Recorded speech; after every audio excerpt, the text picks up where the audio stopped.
he wasn't going to sign with us. He wanted to get a chance to be a number one defenseman. I respect that.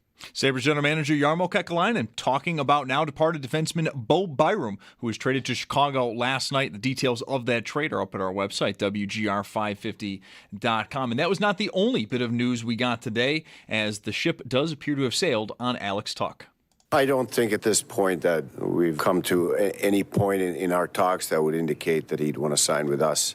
Tuch, though, may not be leaving in free agency, as Kekalainen did later on mention a sign-and-trade as an option, and multiple reports do have the Washington Capitals as the team in pole position for that, though nothing official as of yet. And do stay tuned. We'll get more on today. Paul Hamilton does join the show in a little bit later on at 5 p.m.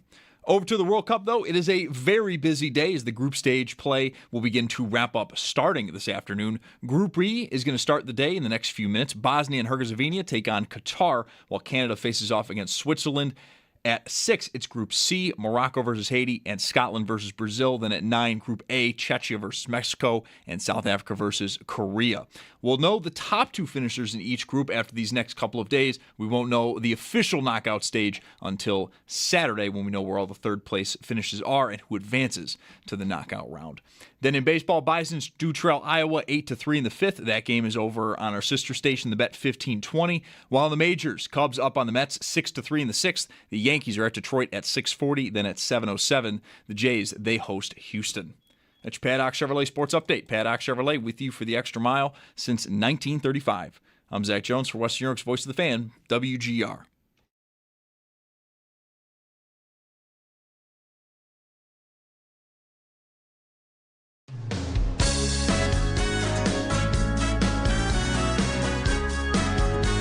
Mike Schopp and the Bulldog.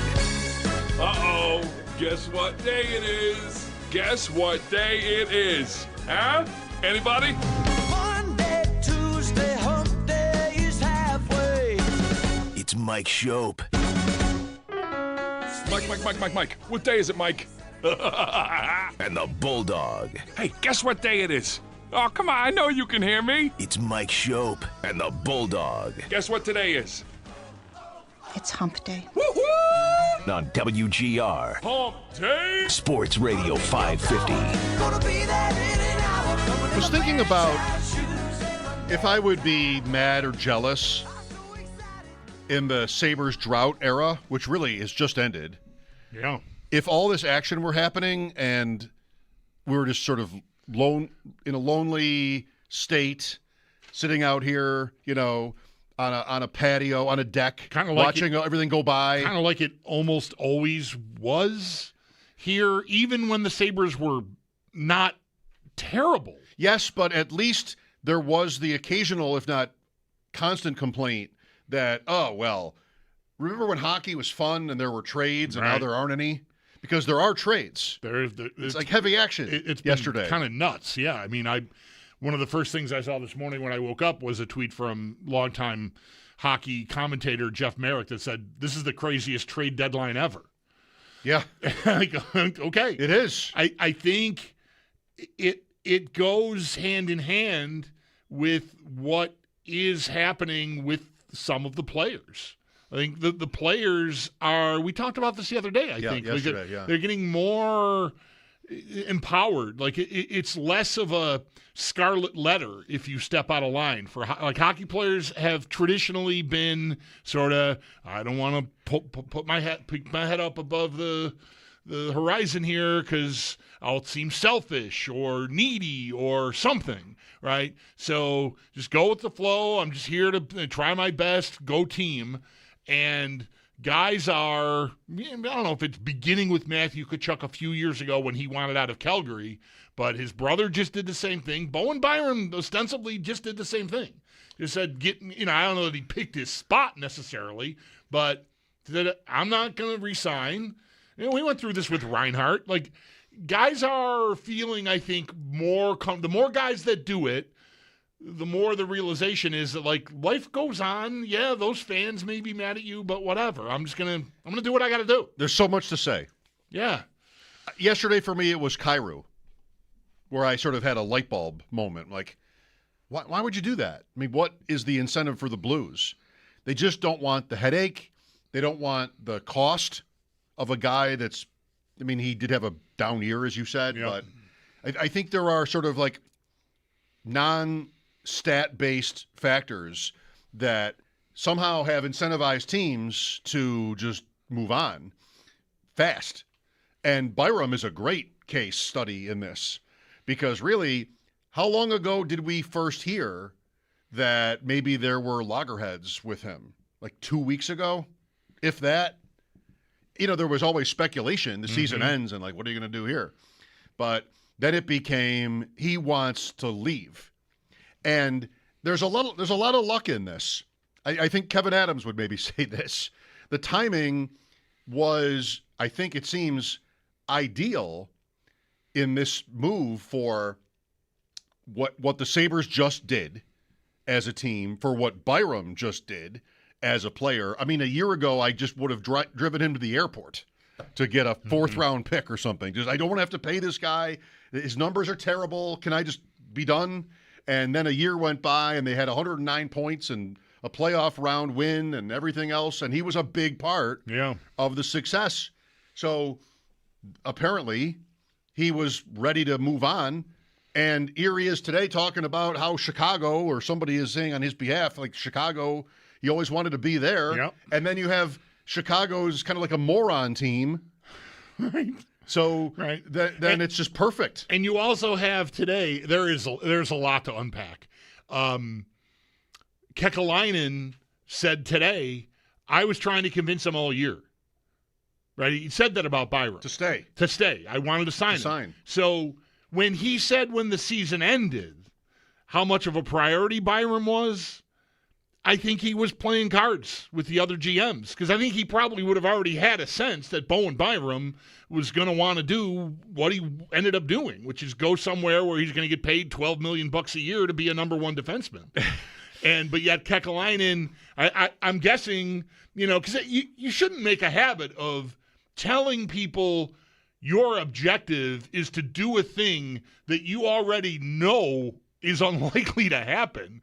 The only motivation you'd have to do it is to hope that you're not going to be put in a position where everyone knows you're trading the guy. And maybe you can get a better deal. And so I'm assuming Kekalainen was just blowing smoke when he said that, because I doubt that changed between the conversations he had. The way he said it today was, I was trying to convince him all year. And if it hadn't worked by the middle of May, I don't know why it would have changed when the season was over. Because, just to play it out, they did so well. And, vibes, right? Yeah, we want to think that the Sabres are now a vibes team. And, come on. We'll pay you a lot of money. You just won't be number one. And, Kekalainen, you're going to have to maybe, I'm not sure you'll want to. Anybody's welcome to try to rein me in. I have Seinfeld on the brain. Last night on ADP Chasing, Seinfeld came up, and I botched it, but I brought up, we're talking about Brandon Ayuk. Mm-hmm. And now if Brandon Ayuk just sort of like set foot on the 49ers practice field, that would mean he's sort of like officially back, and then they would cut him immediately, and, then that would be resolved, but he won't do that. And it reminds me of a Seinfeld where Kramer goes to work at that store, but he wasn't hired. He's just doing it for fun or something. If Joe's listening, he'll straighten me out here. And it's my favorite line in the history of the show, where the guy, the manager is across the desk. He's like, we're going to have to let you go. And then Kramer says, I don't even work here. And the beautiful favorite line of mine in Seinfeld history is when the manager responds by saying, that's what makes this so difficult. Right. And so, maybe Kekalainen, to use Seinfeld again, and I know this, has the show ever sounded older? I don't know how actually relevant Seinfeld still is to people half my age.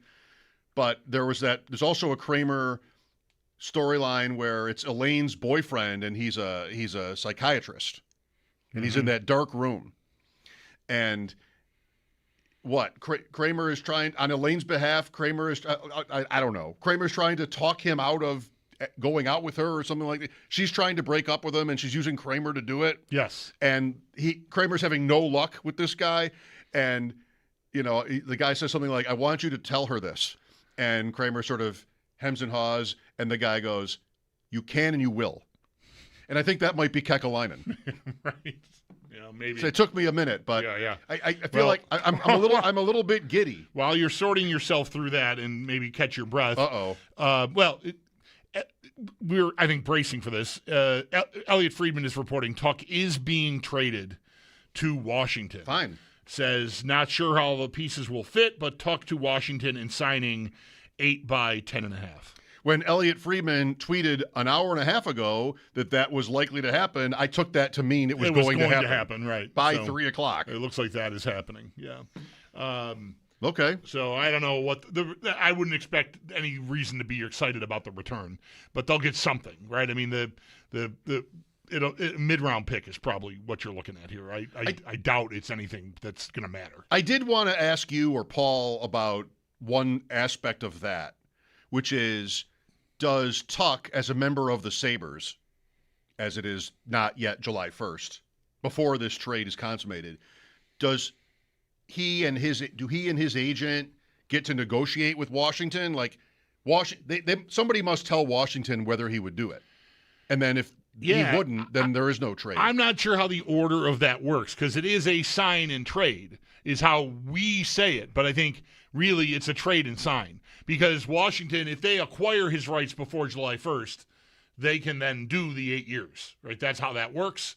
So it's not like the Sabres are the only team that until he's on another team and his rights are traded, they're the only team that can do that. But now Washington can do that. So, yeah, I think the negotiation happens directly with the team acquiring the player. It's the most exciting trade deadline ever. It's the most exciting July 1st ever. And it's June 24th. Yeah. I don't know. Well, here we are. 803-0550. Byram is gone. Byram is gone. Jordan Greenway. Greenway is gone. Do we want to spend just a minute with all of this unfolding last night like it did? Because it felt like it just sort of kept getting better.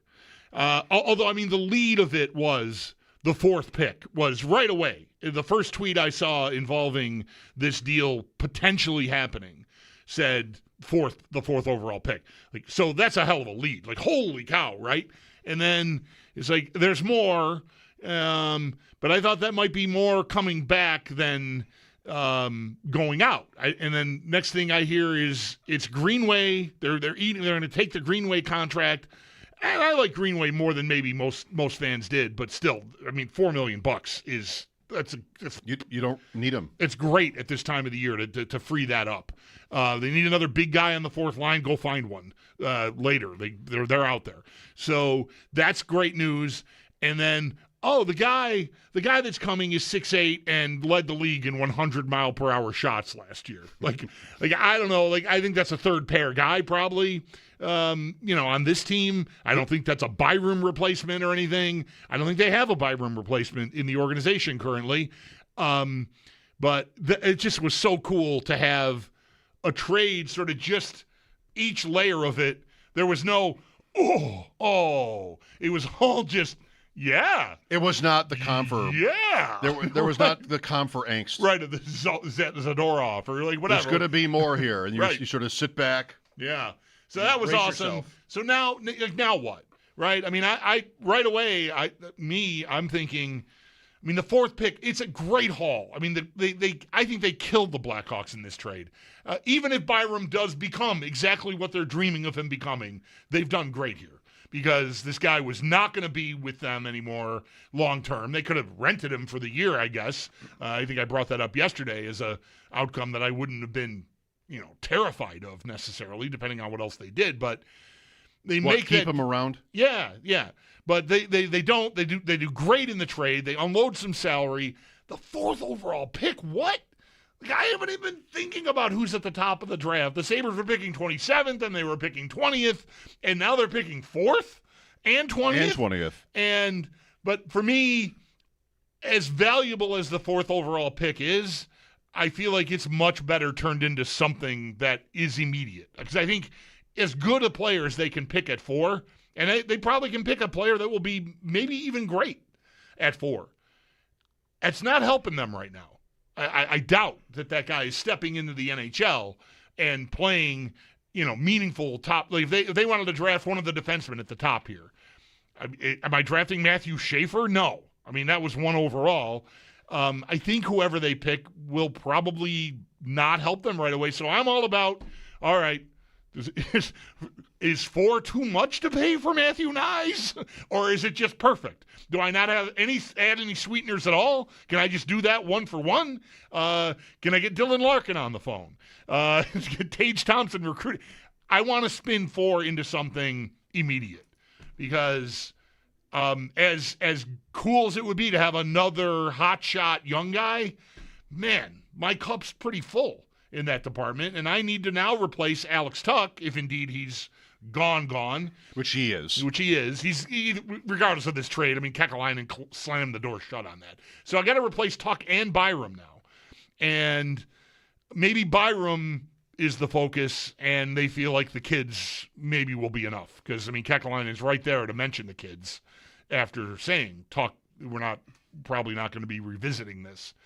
But that could be just GM smoke too. I mean, who knows? But I think he's got to be working on something big with 4-20 in his pocket now and a team that should be treated as a cup contender. I feel like those picks can turn into something really cool here in the next few days. Well, I'm optimistic. I'm certainly open to that. I love draft picks, and I don't think I would hate it necessarily if they just used the draft picks, because there's also the potential to do more next week or in trades. Like you still have other, opportunities here in theory. But I am just really geeked up for what this guy is doing. I just think, I don't know if he was conning anybody after the season about Byram. I mean, if I'm going to give him all the credit, all the respect, the Seinfeld psychiatrist comp, I need his name. It's like, listen, all right, he's talking to Byram, and he knows what Byram is feeling and thinking. And he's like, look, you can be in on it, all right? I'm going to talk about our future together, and I'll get you what you need as long as I can do it, as long as there's a way to do it. And I could have been lied to right to my face at that press conference, and I'm not mad. Right. No, me either. I'm just okay. I know this kind of thing does happen. And really what it is my feelings about the player and the trade to begin with. And that's if you don't like the trade, then you're not as likely to be receptive to sort of whatever game you might have been subject to in the last month or so.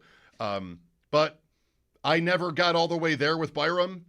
I thought a year ago he was a disaster of an idea for some sort of long-term deal, that it was exactly what the Sabres usually would do. But it was interesting to me that they couldn't do it or didn't do it. And my takeaway was, well, they tried to move him and they couldn't, which I don't know. Nobody ever told me that, but that's always how it sounded. This is a year ago. It's always how it sounded to me. And this really was this week last year, because the draft is when you do that. Right. And they didn't. And it just seemed like more of the same. And then they agreed on a 2-year deal. Yeah. I mean, well, you got to do something if you're going to keep him. So they did that. But Samuelson really tipped the whole thing. I mean, his ascent opened room, not to take credit away from Byram, because he did very well. He improved. I think that's safe to say. He was a bit. I mean, I treated those 4 guys as equals, but I mean, he had as much to do with them dominating from the back end as any of the guys did. I mean, he's not Dahlin, I know, but I thought he was their best player in the Boston series, best player on the ice. So I mean, that's impactful, and that's not a guy that I'm eager to part with. But all along, it's you got to understand, the player has a say in that too. You can't just do everything you want to do. So I think given the situation that they were in, not really feeling like they're going to be able to keep this guy long term because he wants to get out of here and go somewhere where he can fly and be free. To get the haul they did is it's kind of incredible. I think. I was really worried. I mean, I would guess, the way he's talking, maybe there was some assurance given to the Blackhawks that, I will commit to you. I will sign long term. But he's not eligible to do that until July 1st. So they have to do this, without the security of maybe they can agree to it or something, nod, nod, wink, wink. But until he's into the last year of his deal, which doesn't happen until July 1, he can't sign an extension. So they had to do that. There has to be some amount of risk there that they won't end up with what they really wanted. That usually mitigates what you're going to get in return. 4th overall, what? I'm blown away by it. But yet, I want it to turn into something else. So, but it's a great haul. Yeah, you would love to know how Jarmo pulled it off. I want a documentary on all these big trades, just exclusive to the particular trade in question. Like, how did the conversation start? Who called whom? Who started it? Did he call everybody? Like, look, we might have a problem here with Byram, and sort of sound really sad when he's actually thinking, now I'm in a Rounders moment where it's like, just sort of bluffing. I know I've got this, but I have to look like I am beat. Mm-hmm. Or does his phone ring off the hook with offers for him? Like, how about San Jose? How about Mike Greer talking about Byram openly, like that he was interested? Yeah. But, he basically said Chicago did way more. Right. We had the 9th pick. They had the 4th. And like that. It read like he might have been laughing when he was talking. Like, oh, well, we can't compete with that. Yeah. So he did, the Sabres did what was best for the Sabres.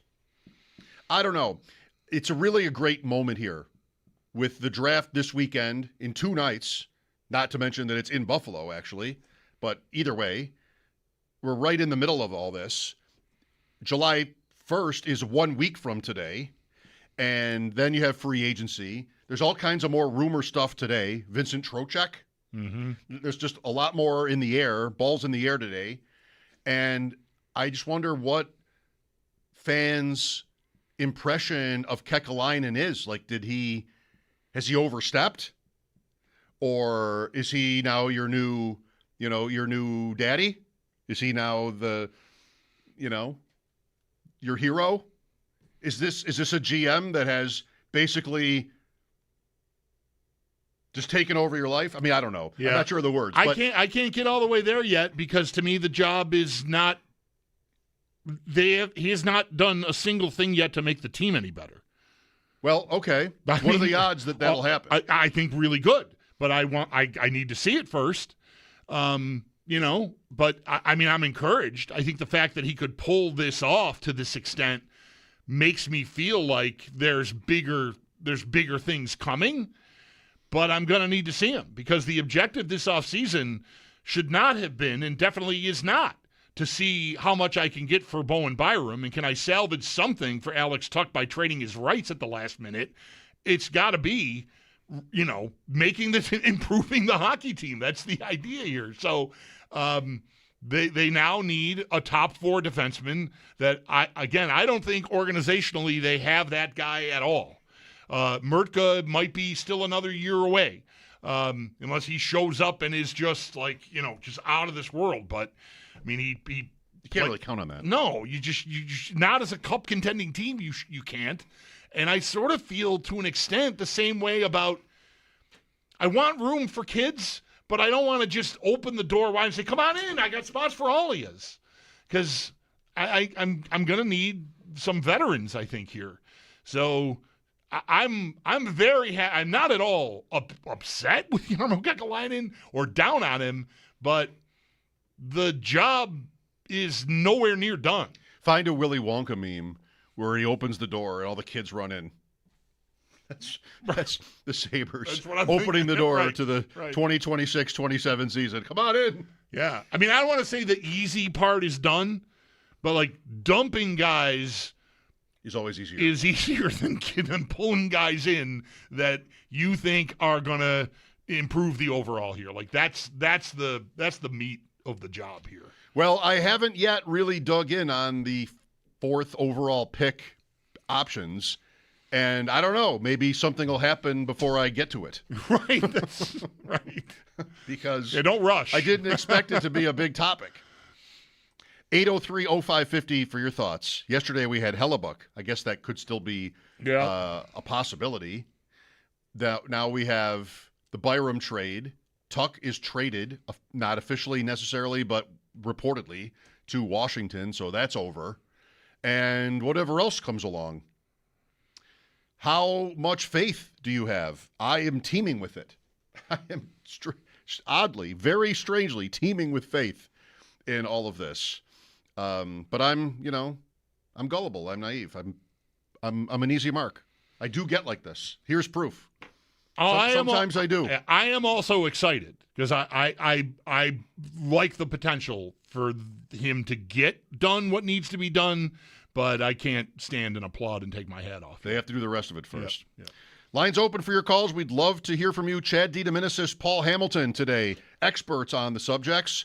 Mike Schopp and the Bulldog here, WGR.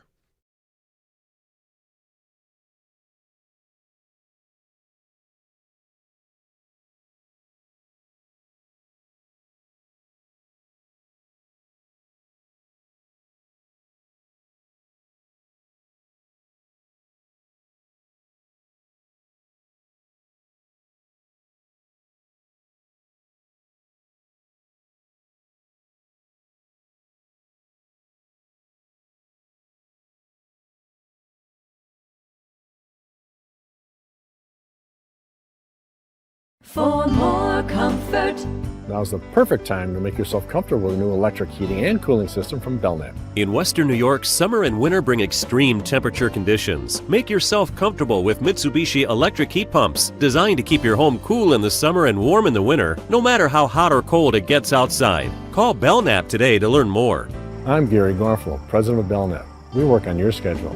We don't charge more for weekends and evenings. That's why we say, give Belknap a ring.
Sin so long, all the feels are gone.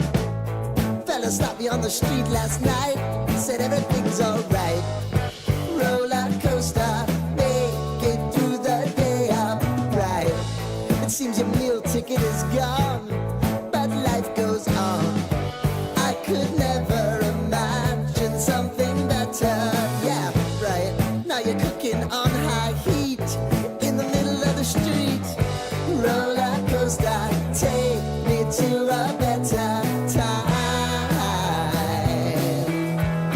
Let's go. All sing your high line with the roller coaster of life. It's time to all choose your timeline on the roller coaster of life.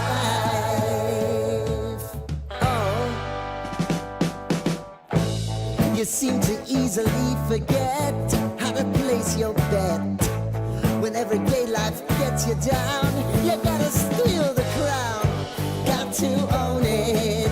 Don't bitch and moan about it, please. God forbid you scrape your knees, and it's nothing to sneeze at.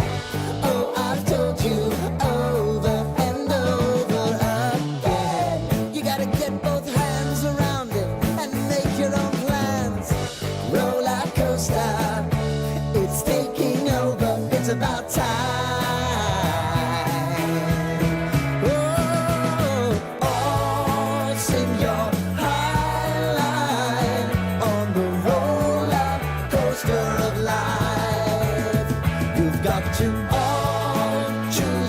timeline with the roller coaster of life. Roller coaster.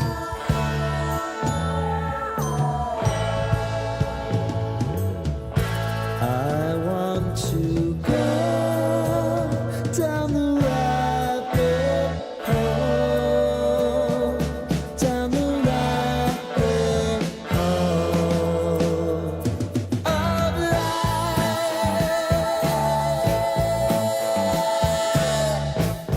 And now it's about to leave. Oh, roller coaster.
We've had a couple of agents tell us, and the players have changed their no-trade list, and Buffalo's off of it now, so that's great news for us. I think we can be a destination. Everybody saw the passion in this hockey market last spring and in the playoffs, and it was incredible. People have taken notice of that, and winning helps. I always say that, so I think those couple things combined, the Buffalo and the Buffalo Sabres are becoming a destination.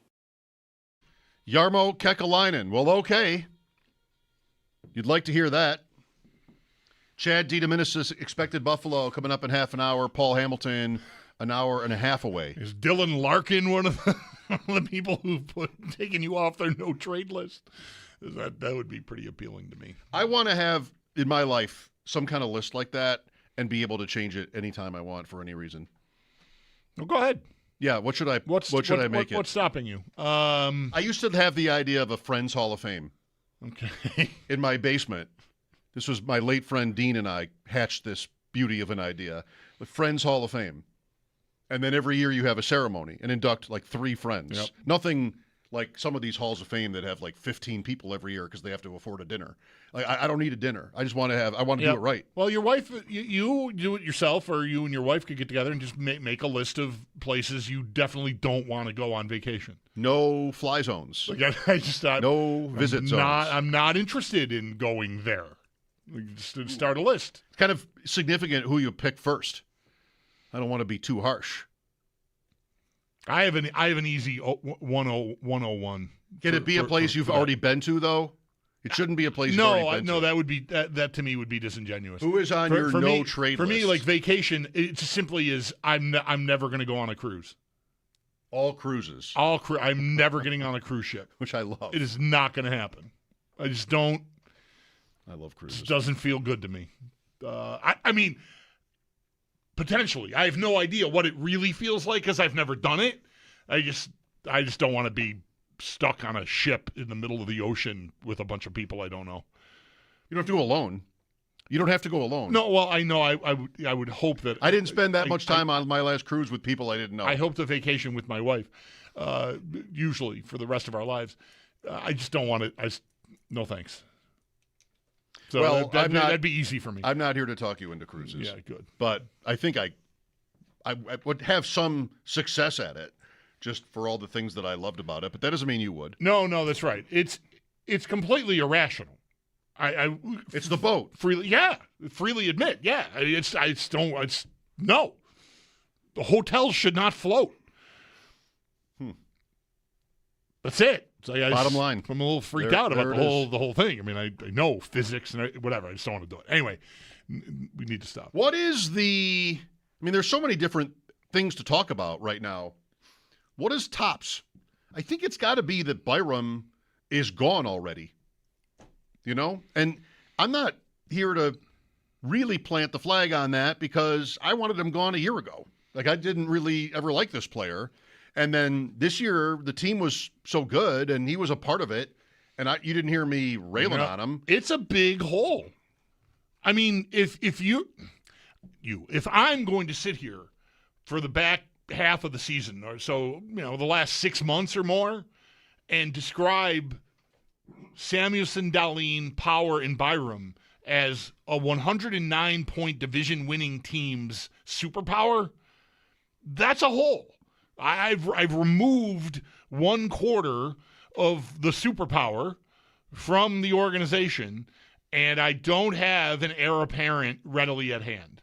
I've got to go out there and find that. And that it's a little like, for me, thinking about the top of the draft, like we talked about already, like we haven't really thought about, who the guys are because we didn't think the Sabres would be in the territory that they could land one of them. I have not really thought about defensemen, until Byram, the news started breaking last week that he was going to, want to move, not resign, because Kekalainen sounded like he wanted to keep him. And all right, well, they're going to keep the top 4 intact. They'll find a third pair guy, and that's fine. So I haven't been thinking about trade targets for the blue line. No. And now, how this is just Kesselring too. Right. I was just going to say that. How bad was the relationship between him and the organization that a 6'5" guy who can, when healthy, move? To me, he could absolutely play like they want to play if he's healthy. I know it didn't happen this year, but I think there is reason to think that that's because he was never really healthy. So you just dump him to move up 7 spots in the draft. I would expect, already knowing that this outcome with Byram was very likely, the Kesselring, if he hadn't been moved, I don't know, we'd be taking our cues from maybe what Kekalainen would be saying, but I'd be telling you, well, that's a guy you can at least try there. Maybe that'll work. That was the plan last year, and it never got off the ground, and we've been through when he got traded away. We talked about all the reasons that happened. So they've moved not only one of the 4 guys who were so responsible for how they were able to play and dominate teams at times, they had a potential replacement here. He was an RFA and he was arbitration eligible, so it could have gotten messy, but they already kicked him to the curb too. So they got to go find a Byram replacement. I think that's more urgent because at least if you don't find a Tuck replacement, which I still would like to do, you do have guys who are NHL ready that you can sell me on. Well, that's going to be this guy's turn, and hopefully he's a Rookie of the Year candidate and we don't miss a beat or something. Or one of the 3 of them comes through, or they all come through. Kulik, Osland, and Helenius. Now I got to find a top 4 defenseman who can skate and move the puck and be dangerous. At least if I want to keep playing that way, which I think you should want to do. So that just became, I think, maybe the top priority in the organization, ahead of goaltender for sure, and I think ahead of replacing Tuck. It's interesting to think that this is Kekalainen's first year at the helm, first offseason at the helm. You take over a new thing, and there are always going to be decisions. Sometimes you're taking over a team that's at the bottom, and sometimes you get this. He's living well. He had a part in this season just by his mere presence, some would tell you, as somebody, as a general manager with credibility, that had value to the Sabres. But then you have the deadline moves, none of which really worked out, actually. Carrick got hurt. He helped get them into first place. He had a role in that, but then they lost him. And I don't know, Stanley, certainly not Shen, Carrick's got another year, so Carrick's got another year. Take that for another spin. But Parayko didn't happen. It was not impactful at all. He came back probably too soon in the playoffs and couldn't really help them. I just see this guy, as I've said in different ways, as a player. And that I think he's respected. It seems like he has a presence that maybe helps him make deals, which is possibly this could backfire, but possibly the best trait you could have. I mean, Murray had this trait. But what? He couldn't help himself? I don't know. Like, it didn't work out for him, and he was gone fast. But Brandon Beane has this trait. And I think reviews are mixed right now on Brandon Beane. It's maybe kind of a low point for him since he arrived. But I just like a guy who doesn't wait forever. And it seems to me that Byram was one where only recently did we start to hear, he might not want to stay. And the Sabres played it as we want him. Even through today, we wanted to keep him. And what? He's traded before the draft even happens. He's traded to Chicago. So there's a balance. Any great negotiator, and he's also got to have a public front, has to attain, which is to let you know out here what I'm doing. This is like a politician. Like, this is only, I think maybe you can believe this guy sometimes. Like, this is what I think, this is how I feel, and this is what I want to do. And over here, he's maybe singing a different song to Byram or to different people. Either way, he just already has his mitts on this thing. And for as good as they were, like, Byram didn't have to go. He was under contract.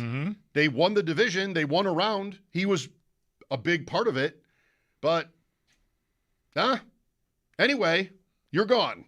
Like, I like a guy like that. It makes it interesting, and there's a fearlessness aspect to it. It doesn't seem like somebody who's worried about his reputation or his image. And we've had GMs that were, and they're like Botterill. I think he was just paralyzed all the time. And I don't know if that was just because he was worried about how people were going to talk about him or what it was. But, man, you get a job like this, you better get after it. I just, why slow play it? Go make the moves you believe in. And he's got to have some, if not a lot, of organizational support to do things like this, whether that's upwards or downwards with Ruff or Pagula, probably both. I'm just edge of my seat. Yep. That's all. Yep. I'm buzzing through like articles that I've had saved for, a couple of weeks. Again, focus. The Athletic has the top 12 or 15 trade. It's a trade board basically, like trade speculation. Guys that you think could be moved or will be moved. And like the top defenseman on the list is Morgan Riley. No thanks. Mostly no thanks. There might be wiggle room there. Darnell Nurse, absolutely out of the question. Like, no way. If you haven't been paying attention, Darnell Nurse had a year where he scored 20 goals out of nowhere, kind of. Like, he's an okay player. Good, skates well. But he had a incredible shooting year and signed a $9.25 million a year contract off of that year that Edmonton regretted maybe the second it got signed. And so they're looking to dump him. Nemec just got traded from New Jersey to where? Yesterday or the day before? Calgary. Thank you.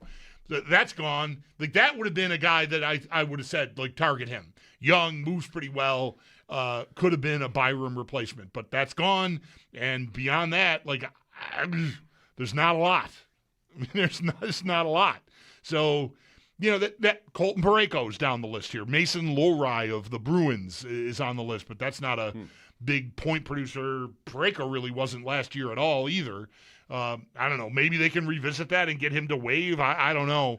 But this doesn't mean there's not somebody out there that's not on the list. But there's nothing exciting here that I'm looking at. Well, so you gotta look harder. They're gonna have to do some work here, I think, to find the right guy. Yeah, within that is if they want to tip the balance of power on their roster a little bit. I mean, obviously they scored like crazy too. They weren't suffering offensively by having these defensemen. But the reason I said that about Riley is mostly because him as a 1, which is what he's been in Toronto his whole career, like that was over 2 or 3 years ago. But they were sort of stuck with him. He's got a no move, but he's said to be open to moving it. I think in a not a number 1 role, he might still be like he could land on the Sabres and maybe give you what Byram gave you to some extent. But it's $7.5 million through 2030, which again, it's not crazy money in today's league, but he's already 32. I just feel like he's in decline. And if it helps you, I think it would be short term, and then I'm going to have a problem in a year or two, probably. But like if I ended up there, I got to say I wouldn't hate it. As long, he doesn't have to be our best guy. He's just got to sort of complement power and replace Byram to an extent, and maybe he could do that. Again, if you have a take on any of these Sabres things, 803-0550 is the number. Chad DeDominicis coming up in less than 20 minutes. Paul Hamilton at 5 today, and we're tracking any other rumor and speculation that's out there, and there's not a little bit right now, so it's really fun. Mike Schopp and the Bulldog back after this timeout on WGR. How long ago did we first hear that maybe there were loggerheads with him? Like 2 weeks ago? If that? There was always speculation. The season ends and like, what are you going to do here? But then it became he wants to leave. And there's a lot of luck in this. I think Kevin Adams would maybe say this. The timing was, I think it seems, ideal in this move for what the Sabres just did as a team, for what Byram just did as a player. I mean, a year ago, I just would have driven him to the airport to get a fourth-round pick or something. Just I don't want to have to pay this guy. His numbers are terrible. Can I just be done? And then a year went by, and they had 109 points and a playoff round win and everything else, and he was a big part of the success. So apparently he was ready to move on, and here he is today talking about how Chicago, or somebody is saying on his behalf, like Chicago, he always wanted to be there. Yep. And then you have Chicago's kind of like a moron team. Right. So right. Then it's just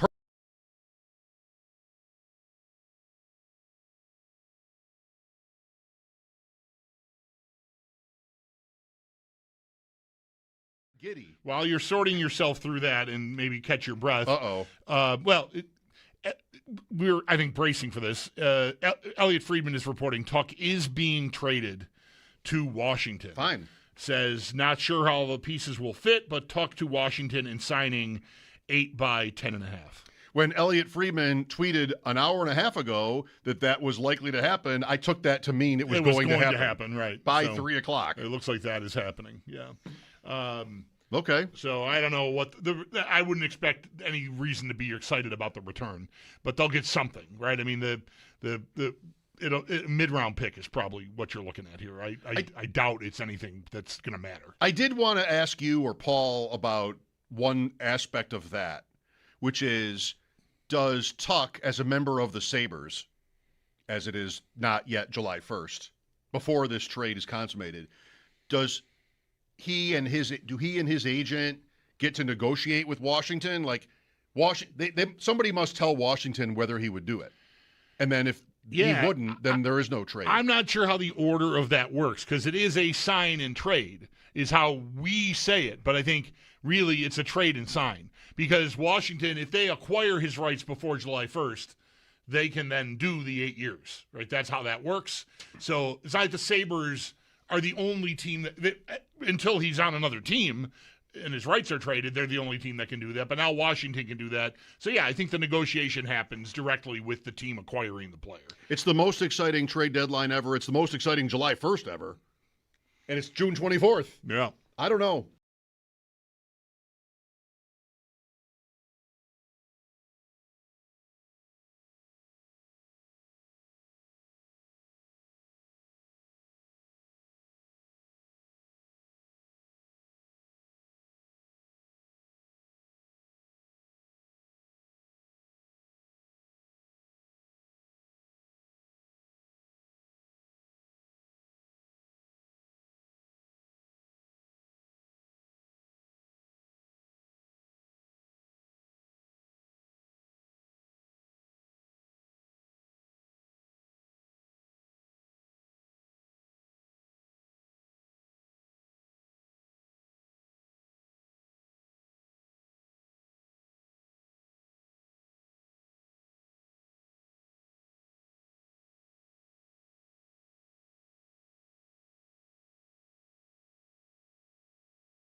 Mike Schopp and the Bulldog. I got about a minute and a half here. Let's go to Eric. Hi, Eric. Hey, boys. I was just listening to the free agent discussion, or the trade market discussion, excuse me. And I think Ristolainen's been getting calls. I think it was either LeBrun, maybe Pagnota just tweeted about that. The names that Bulldog mentioned do kind of make me a little worried, the Nurse, the Rileys, etc. So he's a different player than when we sent him away. I don't think he'd be the worst option opposite Power. I disagree. I think Ristolainen could serve a role on a good team as a physical third pair penalty killer type guy, mean guy. Him trying to handle the puck the way the Sabres top 4D have handled the puck, to me, would be a nightmare. I think he would chop the puck up into tiny little pieces with his stick. I don't see a fit there at all. Mike? Can't disagree. Yeah, no. I don't want to go back in time. He's UFA? No, he'd be a trade. He's a trade? He'd be a trade. Especially. Yeah. We won the war. I don't need to re-engage. Right. Thanks, Eric. Chad DeDominicis after sports. A lot of Sabre stuff to talk about. Mike Schopp and the Bulldog, WGR.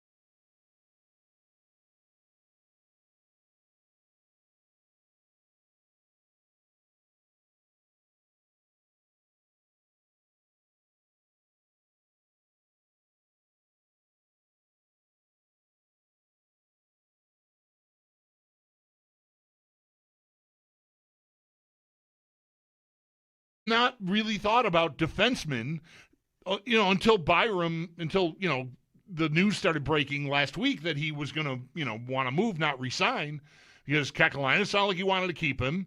And all right, well, they're going to keep the top four intact. They'll find a third pair guy, and that's fine. So I haven't been thinking about trade targets for the blue line. No. And now, how... This is just Kesselring too. Right. I was just going to say that. How bad was the relationship between him and the organization that a 6'5" guy who can, when healthy, move? To me, he could absolutely play like they want to play if he's healthy. I know it didn't happen this year, but I think there is reason to think that that's because he was never really healthy. So you just dump him to move up 7 spots in the draft. I would expect, already knowing that this outcome with Byram was very likely, the Kesselring, if he hadn't been moved, I don't know, we'd be taking our cues from maybe what Kekalainen would be saying, but I'd be telling you, well, that's a guy you can at least try there. Maybe that'll work. That was the plan last year, and it never got off the ground, and we've been through when he got traded away. We talked about all the reasons that happened. So they've moved not only one of the 4 guys who were so responsible for how they were able to play and dominate teams at times, they had a potential replacement here. He was an RFA and he was arbitration eligible, so it could have gotten messy, but they already kicked him to the curb too. So they got to go find a Byram replacement. I think that's more urgent because at least if you don't find a Tuck replacement, which I still would like to do, you do have guys who are NHL ready that you can sell me on. Well, that's going to be this guy's turn, and hopefully he's a Rookie of the Year candidate and we don't miss a beat or something. Or one of the 3 of them comes through, or they all come through. Kulik, Osland, and Helenius. Now I got to find a top 4 defensemen who can skate and move the puck and be dangerous. At least if I want to keep playing that way, which I think you should want to do. So that just became, I think, maybe the top priority in the organization, ahead of goaltender for sure, and I think ahead of replacing Tuck.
It's a busy day for the Sabres. In just the last hour, we've had multiple reports the Sabres are trading the rights for forward Alex Tuch to Washington, where he is going to be signing an 8-year deal with an average annual value of $10.5 million, and in return, the Bills will be getting a third-round pick. We also did hear from general manager Jarmo Kekalainen following the trade last night, sending Bo Byram and Jordan Greenway to Chicago for the 4th overall pick, the 45th overall pick, and defenseman Louis Crevier. We'll get more on today. Paul Hamilton joins the show at 5, and Chad Edmonisis of Expected Buffalo going to be joining the show next.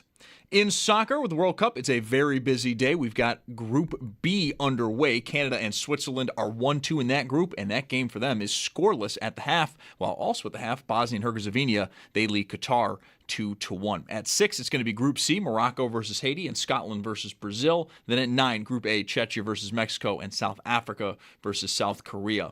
We'll know the top 2 finishers in each group as we go along this week, but we won't know the full knockout round until we know all the places for the third-place finishers, and that'll be on Saturday night.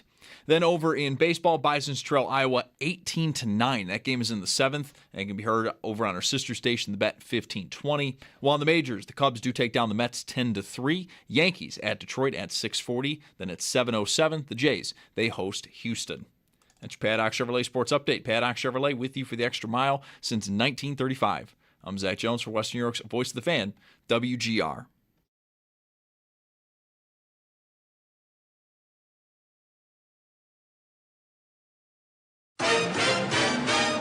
It's Mike Schopp and the Bulldog.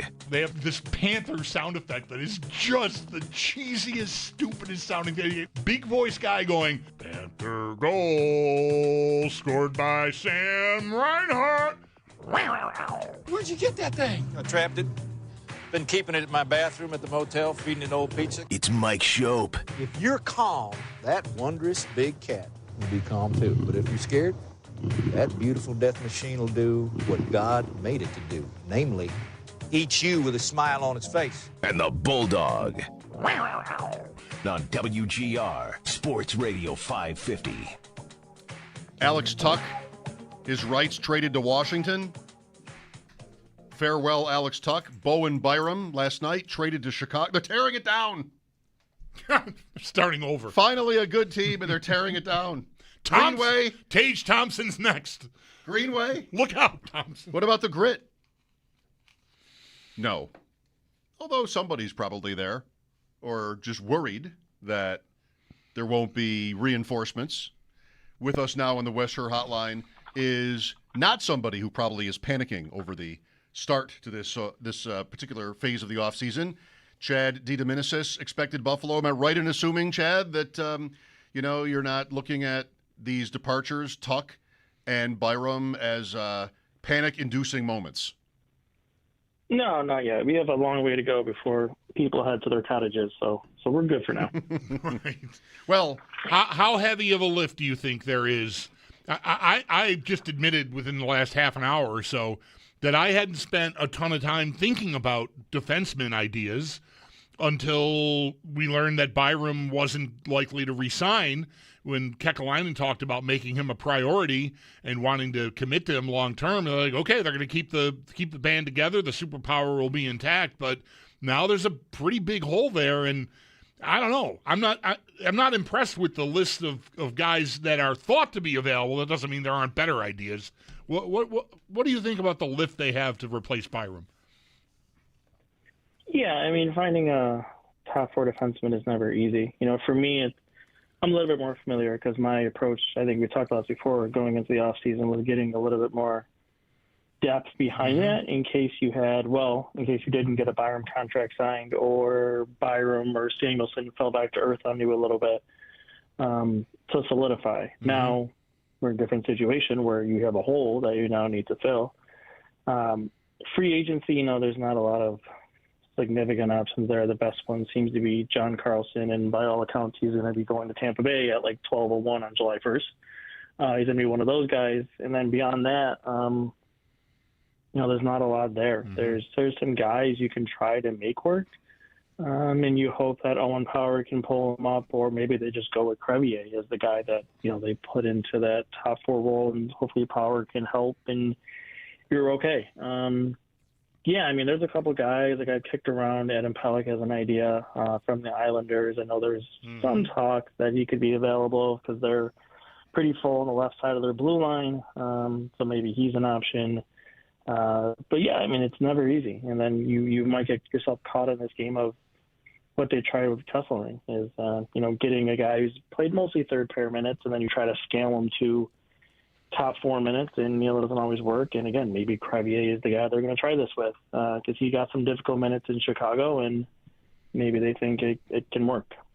How bad do you think the fit must have been with Kesselring for them to move him like they did for 7 spots in the draft, which isn't nothing? I think we talked about this then even, knowing or maybe expecting, like I would think that Kekalainen would have had an inkling. He said today he was trying to convince Byram to re-sign all year long. So I doubt that his knowledge of what was likely to happen changed. The fact that they just kicked Kesselring out, despite maybe expecting that they might have to move on Byram, really says a lot about what Kesselring, where his standing was within this team. Yeah, and Kekalainen talked a little bit about it today. He said that from the Sabres side, they were willing to be a little more patient with it. But from his side, his side being Kesselring's, that, they wanted a new opportunity. And so be it, that's fine. And I get it. It's a player who's an arbitration eligible, restricted free agent. Teams these days don't love getting stuck in arbitration. Going through that, if he gets an award higher than what you'd want to pay, then messes with your salary cap. And then, like he talked about today, then you can't even trade that guy for a certain amount of time, and it becomes, difficult to manage. So he was in the Lindy Ruff doghouse. He's still going to be your coach, and then he really didn't want to be here anyway. So, why continue? And, they made that move, and I get it. It makes sense for how they handle that. With Chad DiDomenicis, so what's the big conclusion on Byram here after 2 years? Chad, the team took such a leap. We've had conversations with you about him that ranged from, oh my God, to, all right, well, this is playable. Would you look at what they paid for him and what they got out of him and then what they got for him? That seems like a pretty good process. Yeah, I think all in all, you got to be pretty happy with what you got over the 2.5 years. I think in this year in particular, it didn't start off great, but I think he played well for most of the season. And you can even argue maybe had his best year of his career. So you got that out of him before he left. So I have nothing bad to say about the player on his way out. I think he was a key part of what they did last season, and he should be commended for that. If they would have kept him for a reasonable contract, I probably would have been okay with it to keep that top four together. But, we're getting up to $10, maybe even $11 million, seeing where that Blackhawks deal is going to end. I have no business in that for arguably, like we talked about this last time, I think your fourth best defenseman perhaps to be paid that much seems a little nutty. So it didn't work. And, to his credit, he wanted to be a number one defenseman. He wanted those top minutes, and he's going to get it in Chicago.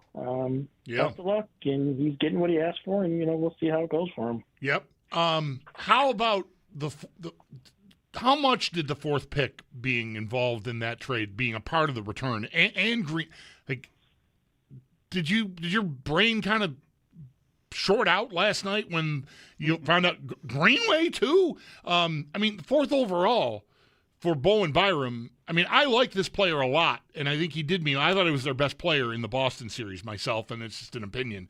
But I think he mattered a lot. But still, the fourth overall pick I'm just stunned by them getting the value. But at the same time, Chad, I'm a little bit torn because I almost immediately want the fourth pick to become some 25-year-old player who can help them right now. Yeah, I had to check on it a few times when I heard about it last night. Just this year, first round, fourth overall, yeah. So, when you listen to the story behind it, why Chicago did what they did, okay, I guess I kind of see it from their perspective, but it's still kind of bananas to me. But yeah, the Greenway part, that one really threw me. Like they're taking a cap dump too. And then when as I'm going through, I'm like, okay, well, 20 is going back. And then when I got the final news of what the full offer was, I was like, oh, they're sold case, so they're keeping their first round pick. All right, so this is awesome. Sitting here now, a lot can change. And as you've seen, that every year the insiders say this is going to be a crazy summer, and it feels like they actually got it right for once. Yep. Could the pick move? Maybe. I still think, from listening to Kekalainen today, a little bit of what I know, what they're thinking, they're probably going to make that pick. It also, I think, helps that the draft is in Buffalo, so now they can pick in the top 5 in their own city. Now, I'm not going to say that was the driver behind doing this, but it certainly helped. I know people probably don't love to hear that, because this is a team who was a shot away from going to the Eastern Conference Final, and want to take a step back. And I'm not saying they're going to, but I think it's more likely that we would see 20 be moved than 4. Now, if they find something, Jason Robertson, something crazy falls on them, then I don't think they're opposed to it. But I would say, sitting here right now, that I think it's more likely than not that they're going to pick it 4. Do you happen to have a draft pick idea that you like the most? I will cop to not paying attention to the top names. Paul said the same thing. We talked to Paul last week when he was at the Combine. It's like, it's weird being at the Combine and just talking to players that the Sabres will never get a chance at. Well, maybe that's not true anymore. Record scratch, right? Yeah, it's the same thing for me. Like, I usually go to that Combine every year, and I'm like, they're picking 27th. Like, I have a scheduled conflict anyways, whatever, to be fine. And then, we're picking top 4. Awesome. I'm not going to sit here and pretend that I know a lot about the top 5 guys. I'm more leaning on people.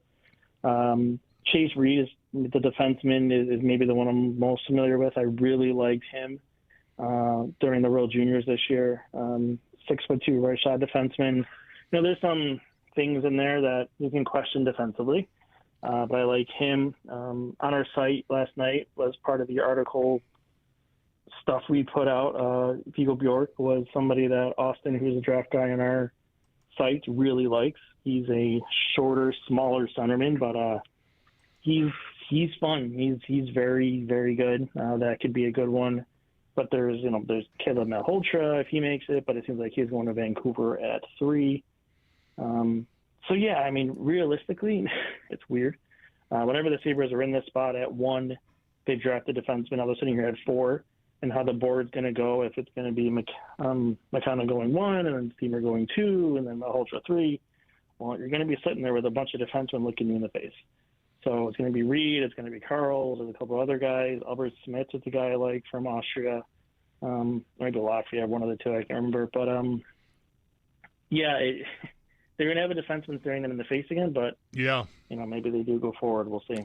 I came across a kid that played at North Dakota, I believe, in college, Verhoef, who was in the Western League, coached by James Patrick, and so I'm trail of breadcrumbs, right? I feel like Patrick and Ruff are probably still very tight, so I would feel like Patrick's probably been chirping in Lindy's ear about this kid, irrespective of the draft or whatever. But they're in a position where they could probably do that if they want to. It might be a little early, but it depends on which projection you're looking at. So he's 6'4" and said to be a good all around and a good puck mover and all that.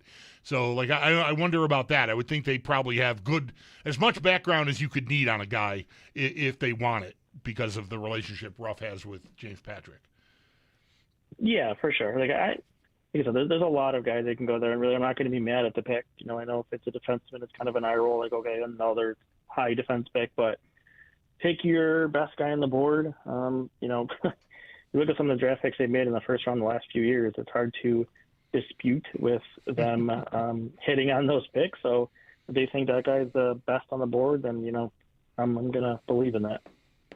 Chad, let's pay our respects to Alex Tuch as he leaves for Washington, reportedly on a sign-and-trade deal. Never seemed to me, or I think to Bulldog, and probably yourself, that the Sabres were, close to keeping him, even if they, wanted to. He meant a lot to what happened here. I mean, I think needless to say, in the last few years. He's if not also Byram, but Tuch especially, I think, is an important part of the story. Yeah, for sure. I'm not going to spin any stories that they're not going to miss him. And not just on the ice, I think off the ice too.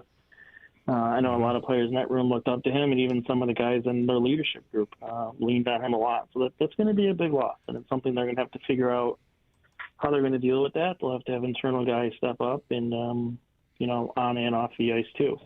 But yeah, it's not a surprise. A couple of weeks ago, it seemed like we've pretty much, they've exhausted their effort. And, I can say I know LeBron had a tweet about it too, but I heard they made probably their best offer to him recently, and it just still, didn't get there. And that's when they started exploring the sign and trade that I mentioned a few times here over the last week or so, and, culminated today going to the Capitals, which a little bit of a surprise for me. I thought he was going to go west, but sure.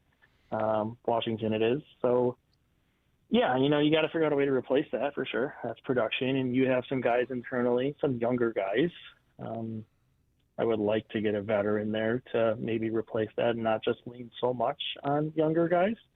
But yeah, it's certainly going to be, a big hole for this team to fill outside of that, that defenseman too.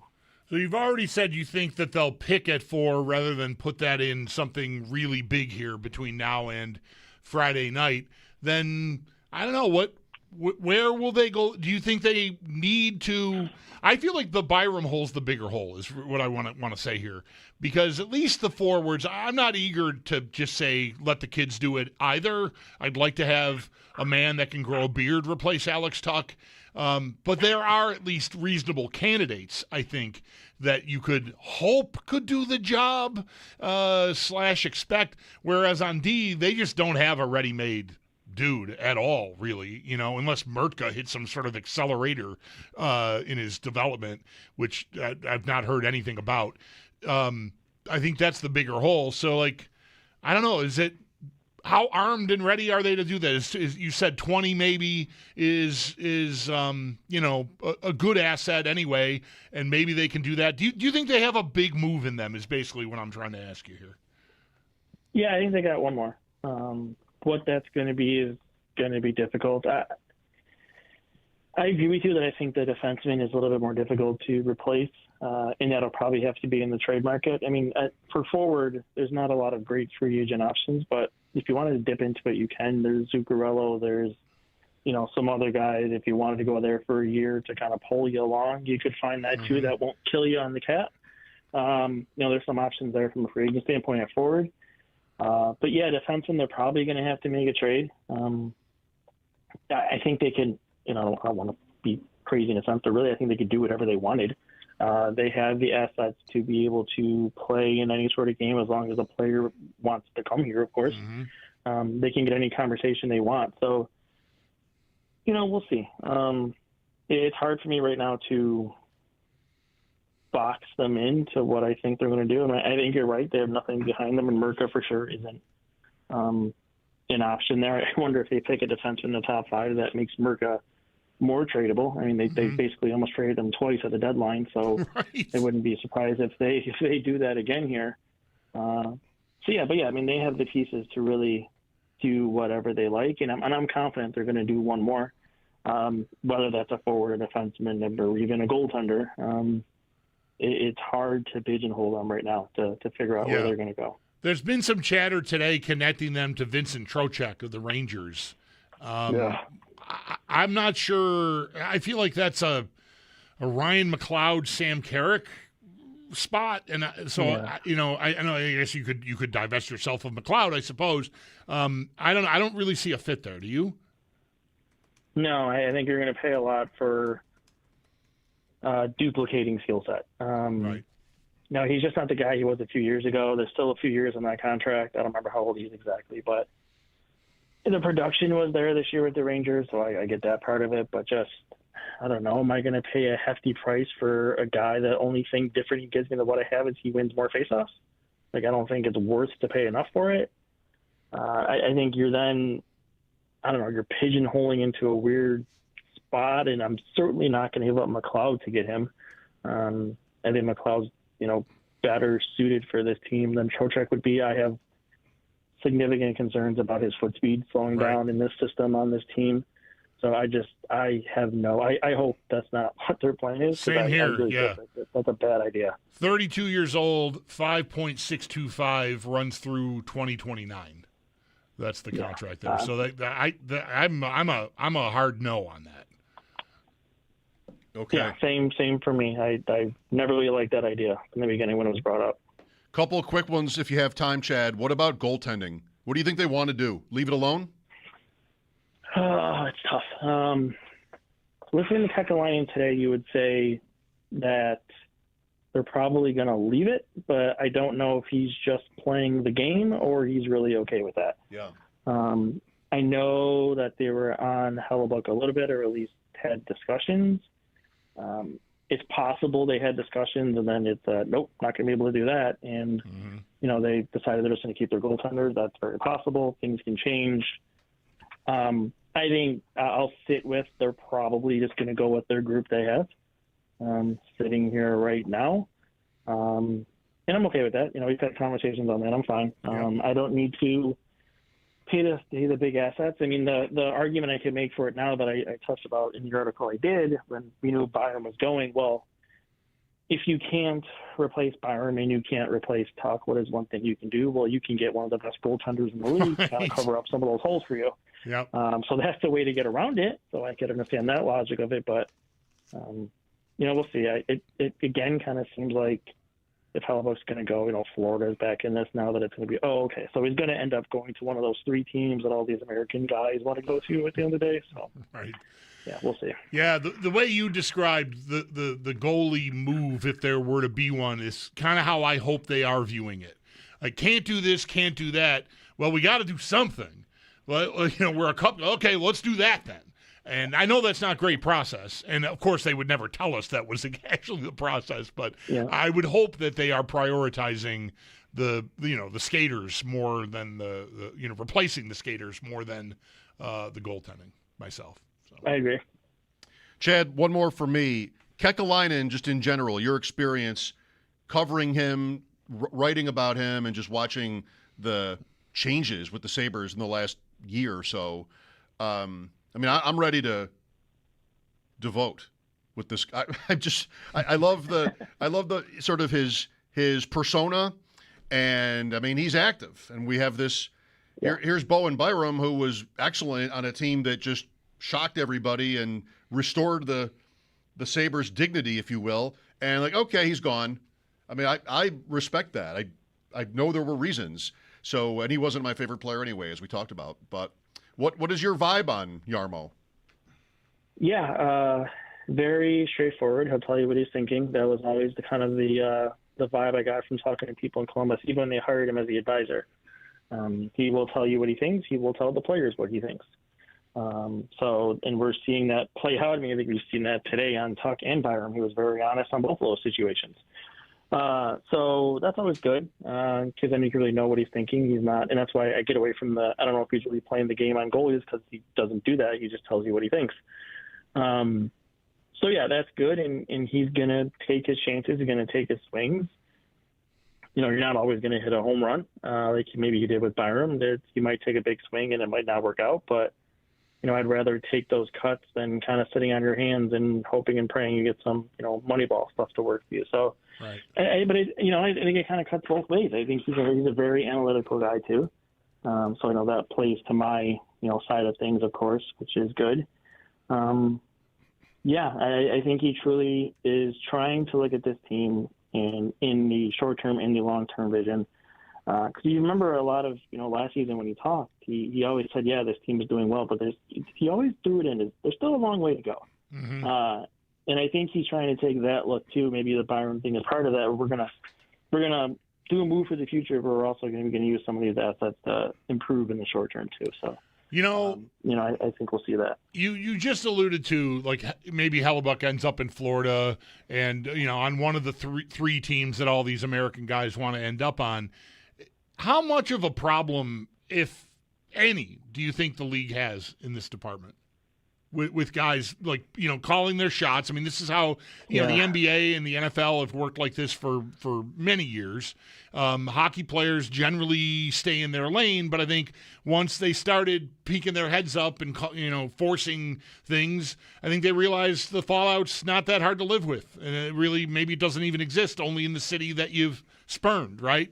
So I get it and I understand it, but I mean, as a hockey fan, we had a call early this week after the Tkachuk thing. Like, do we have a problem now? Like, is Florida just going to get all the good guys? I mean, I know there's limitations to it, but I feel like if Hellebuck were to end up there on top of what happened with Tkachuk, a lot of hockey fans and a lot of markets are going to be raising their hands going like, what are we doing here? Yeah. Yeah, I mean, and the thing we're going to see after the draft is what happens with Werenski, too. That's going to be another one. Right. So, I think Pandora's out of the box a little bit with the trade protection that happened a few years ago. Like, everybody gets it now. The NHL GMs kind of put themselves in that position to give the players so much power to dictate where they want to go. The rising cap is now contributing to that because now everybody has cap space, where before it's like, I don't know, how is Vegas going to fit this guy in? They have to put 3 guys on long-term injury reserve, and it's not a thing anymore teams have to do. They have the cap space to make it work. I think we're headed towards an issue. I think it's going to be interesting which side decides they're going to run things. Do the GMs get together and say we're going to stop letting the inmates run the asylum and not so much, fold to these requests? But, how is that going to look for you if you don't have happy players? And I don't know. It's tough. The NBA found their way out of it eventually. So maybe it's just a period we kind of got to sit here and just let it play out. But yeah, I mean, it's beyond those guys. You got Werenski, you got Matthews next year potentially, and thank goodness the Sabres made the playoffs, or we'll probably be having a Tage conversation right now too. Right. So we'll see how it goes.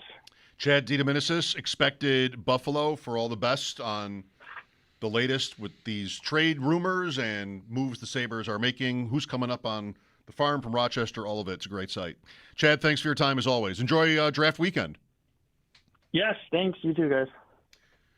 Thank you. Chad DiDomenicis right there on the West Her Hotline. Paul Hamilton coming up at 5. Mike Schopp and the Bulldog here. What are your thoughts? Bowen Byram traded. So too Alex Tuck, who we didn't really expect back, but now that seems official. Right. 3rd round pick coming back, by the way, which is pretty good by those standards. Yeah. Lines open for your calls. This is WGR.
You think there is?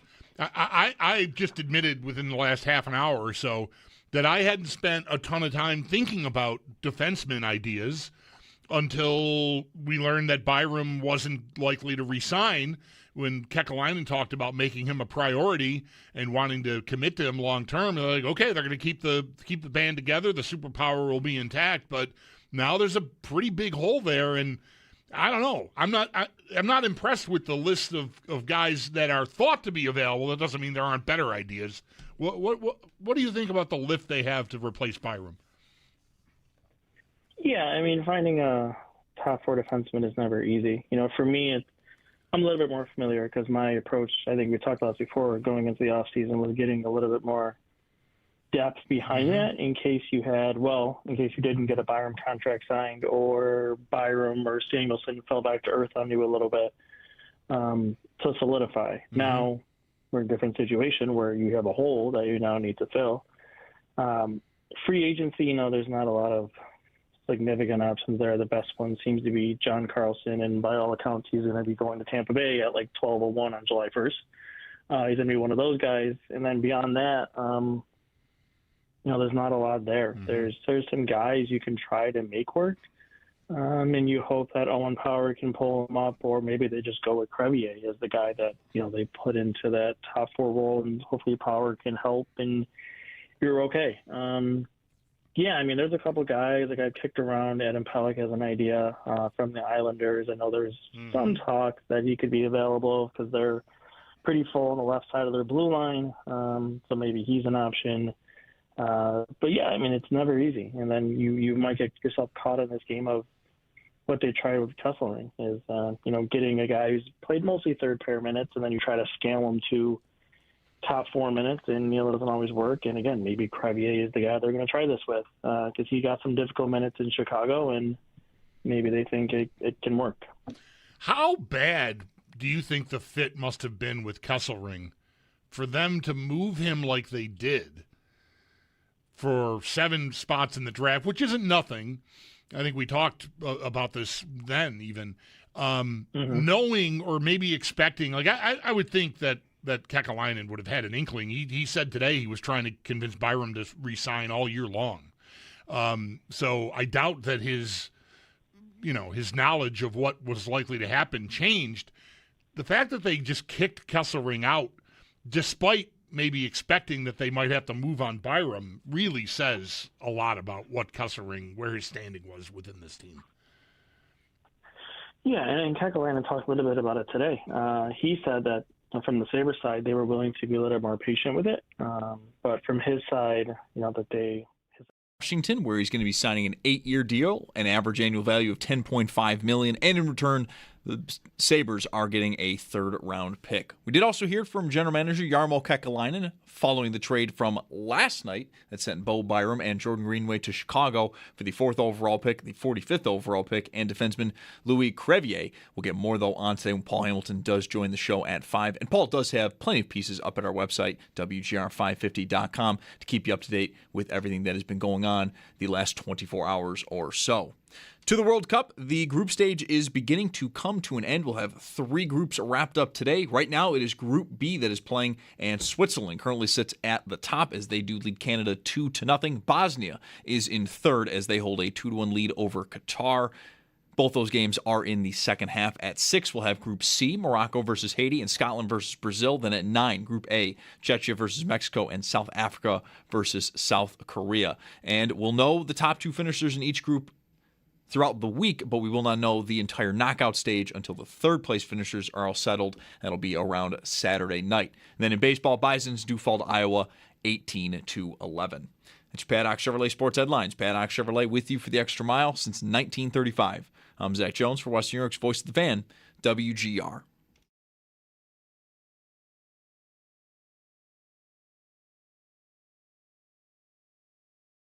Right now, I've told all the teams that have inquired about number 4 pick that we're just going to listen for now, take notes, and see what they think is the value of number 4. We value that very highly, obviously, ourselves. We know there's a great prospect available there. That's going to be 2-3 years away or maybe even more before they can make an impact on our team. We want to keep getting better as a team. We had an exciting year, but still disappointing at the end. But we'll gather that information around the league and see what the value is. And, if we don't think it's as much as making the pick, then we'll make the pick.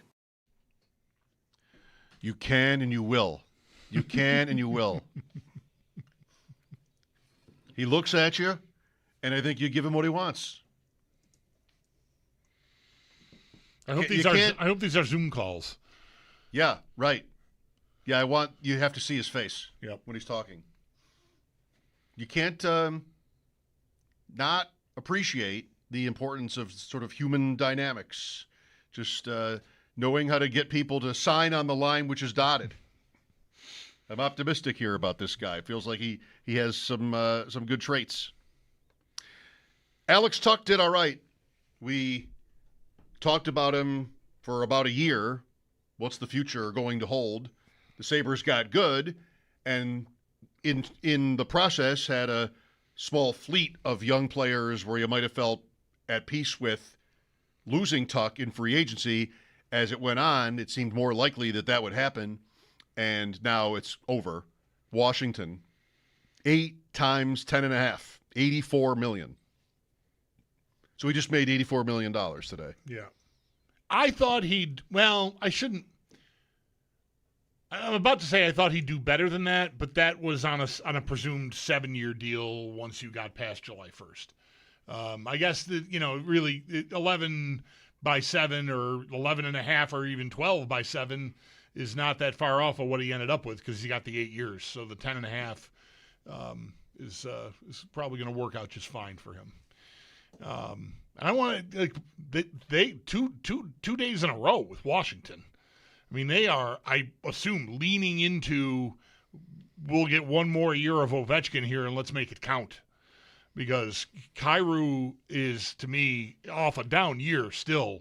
A 30-goal, like that's a top-line player. And Tuch certainly, I think, for the short term can still be that. So they've remade their top end here pretty quickly, Washington. And I'm already sort of, I don't know. I'm not depressed, okay? But, I'm starting to feel more and more like they probably aren't going to do everything. They're probably not going to be able to find their way to replacing Tuch with a veteran and Byram with a veteran. Maybe that's still out there. I don't know. But and I feel already kind of bad about that. Because that's what I wanted to see happen. You wanted one of them at least to turn into somebody else. I thought Byram for Nyes, right? Turn Byram into your Tuch replacement and then go find a defenseman. I've got one problem. Now I've got two. I mean, I have the 4th pick in the draft, and that is a tremendous asset. But I don't feel like the 4th pick in the draft is worth the 4th pick in the draft to a team that should be trying to win the Stanley Cup. If that makes sense. Yeah, I mean, I it's just not as valuable to me looking at it as you would look at it objectively. It's the 4th pick in the draft. I'll probably get a very good, maybe the great top line, top pair player there. Okay, when's he going to help me win the Stanley Cup? When Tage Thompson ages out? When is it going to happen? I mean, that's an exaggeration. He's got a lot of years left still. But I need something now. And now I need 2 somethings. And I'm going to end up just going, okay, well, maybe Helenus can do it. Okay. And I didn't want to end up there. That could still work. And I got to remember that. But I'm already sort of rationalizing, well, that could work. And we haven't even gotten to the draft. And I'm sort of feeling this is maybe the old Sabres creeping, and I need you to talk Kekalainen up some more to get me back into okay, they could still do something really huge here. How much more can I say? I know. I need the whole speech again, I guess, eventually. Not right now. It's okay. I've said a lot. I'm I'm just reluctant to take a victory lap with Kekalainen for trading Byram away and getting a 3rd-round pick in a sign and trade for Tuck. I'm going to need. I'm not trying to be impatient. It's just that I feel like I'm seeing the horizon a little bit more now, and I don't know. It might be hard to do both things. It's not a win until it's a win. It's not a right success until you get something, what you're saying, get something more out of it for the present. I mean, I think the upside case you would not need to have explained to you. It's that your young forwards can do the job, and that even perhaps Tuck hit a wall. I mean, I'm not going to root against the guy, but I'm very curious to see how many good years he still has. I think they were both, Tuck and Byram, excellent against Boston and not excellent against the Canadiens. Totally agree. And the last image I have of Tuck is him getting walked at the game I was at in Game 5 by Hudson. Mm-hmm. Yeah. On the goal that basically made it Montreal's game. Not that that's fair to Tuck. I mean, he had many great moments for the Sabres, but not in that series. So that you can believe that, I think it's plausible that they have enough up front with somebody else will come in. I mean, whatever that is. I don't mean by the 4th pick. And then defensively, they make it work with their big 3 and can get by replacing a player who was uneven. I think that's not too harsh when it comes to Byram.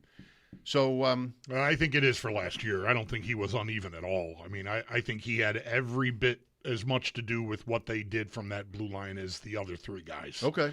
So I think his career has been uneven, but he's the 4th best of them. Yeah, I agree, but that doesn't make him easy to replace. So I just don't know where they're gonna find that guy. I trust that they will find a guy. I'm sure they know that they don't have a replacement in house. They would have known that when they made this trade. So I'm sure they're working on stuff.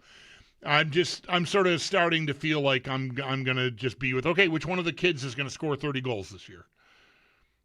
And I didn't want to end up there. I wanted to end up where if one of the kids is ready to score 30 goals, then I got to make room for him. Okay, I'll react to that, but I don't think it's a plan to say one of them is going to break through like that, because we just don't know.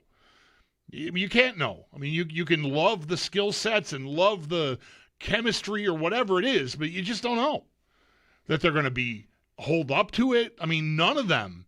Kulich hasn't played in a year almost, and Ostlund and Hellenius both hardly proved that they are up to 3 to 4 games a week in the NHL. I mean, they looked good in very small samples.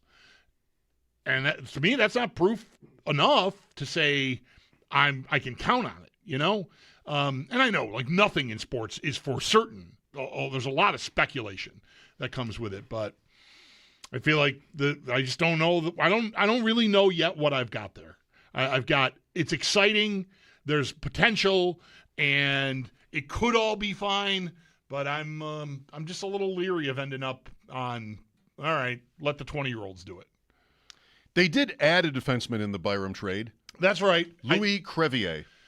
I think he's a nice, I think, third pair guy. I think did play some top 4 last year. Chad even mentioned maybe they end up there.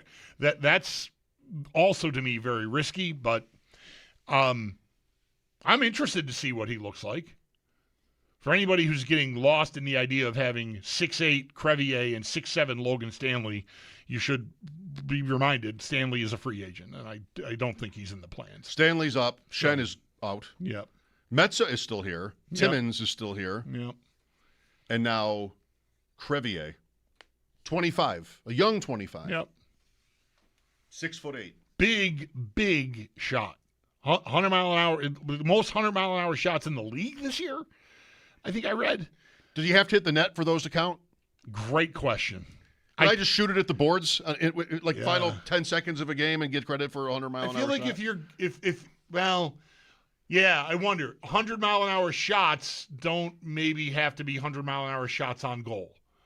because it's not how they're phrased, and I don't want to assume that it means that they were on goal. Still good, though. Still good. It's a power. It's a weapon. It's a weapon. Bisons lose in Iowa, 18-11. Wow. To score 11 and get blown out. Right. But before I knew that, I was eager to bring up the Bisons because last night they won a game that they trailed after 8. Oh, look at that. Tied it in the 9th, won it in the 10th. Also a high-scoring game. But momentum, I guess, didn't really help. Whatever the good vibes were after coming back to win. Yeah. Didn't really help Didn't carry him through today. Shockingly, that didn't really work. It's too bad. So, 18-11 Iowa today. Paul Hamilton coming up at 5. Mike Schopp and the Bulldog here, WGR.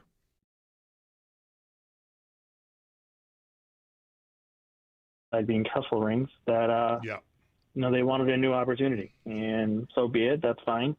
And I get it. It's a player who's an arbitration eligible restricted free agent. Teams these days don't love getting stuck in arbitration.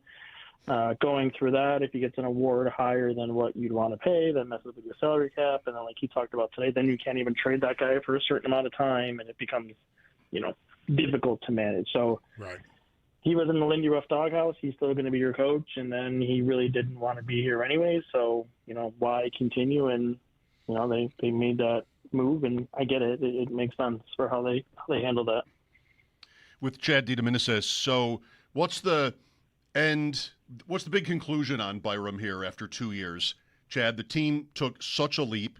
We've had conversations with you about him that ranged from, oh my God, to, all right, well, this is playable. Would you look at what they paid for him and what they got out of him and then what they got for him? That seems like a pretty good process. Yeah, I think all in all, you got to be pretty happy with what you got over the 2.5 years.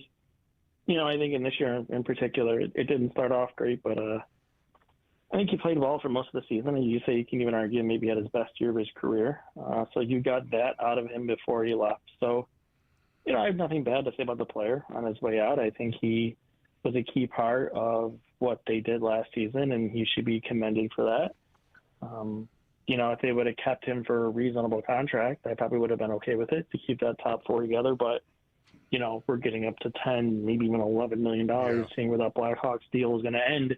I have no business in that for arguably, like we talked about this last time, I think your fourth best defenseman perhaps to be paid that much seems a little nutty. So it didn't work. And, to his credit, he wanted to be a number one defenseman. He wanted those top minutes, and he's going to get it in Chicago.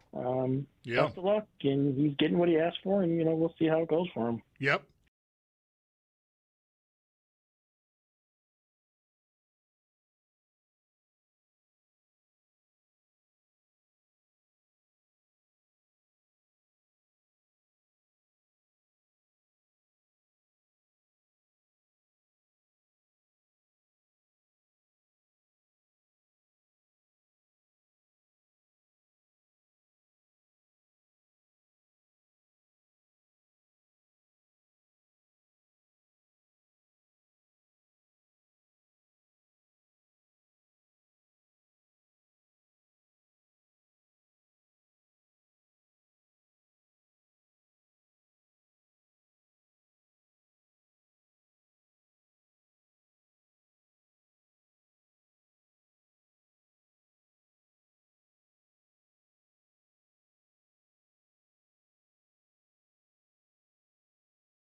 Caller 5 at 716-221-4WGR 4947 wins a $50 gift card to Connor's Restaurant on Seneca Street in West Seneca. Every Wednesday, score 4 Connor's Beef on Weck meals for just $55 or 1 for $15 because Connor's is better.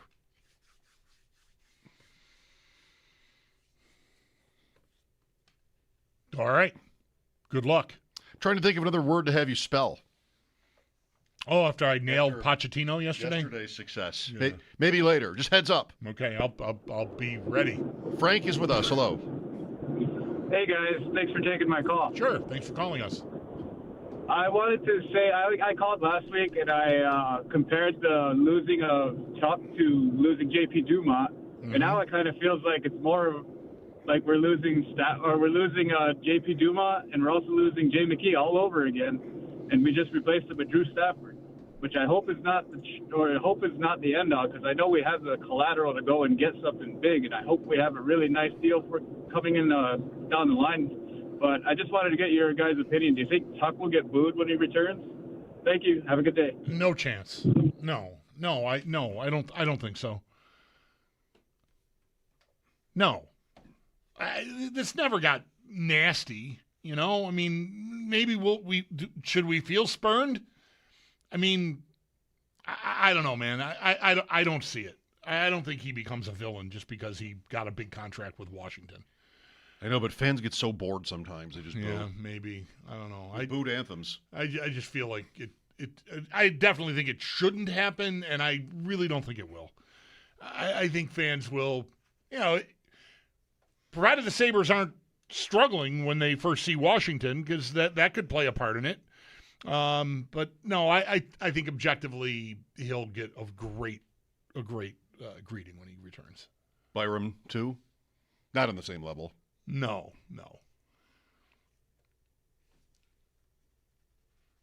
Yeah, I don't know. But I do think, like the caller, I think they're going to do. There's things to be done. They're loaded with valuable assets, especially the 4th pick, the 20th pick. They've got money now. They've got $21 million in cap space. So, you know, provided they want to spend it, I mean, I think in free agency they could have a hard time spending it, which means you probably shouldn't. But trade-wise, they've got the room to bring in big things. I just don't know. Talking to Chad kind of just really brought me down to, like, they're gonna replace Byram and hope the kids can replace Tuck, is sort of how I'm feeling. I hope that's wrong. I still want to hope for something big up front.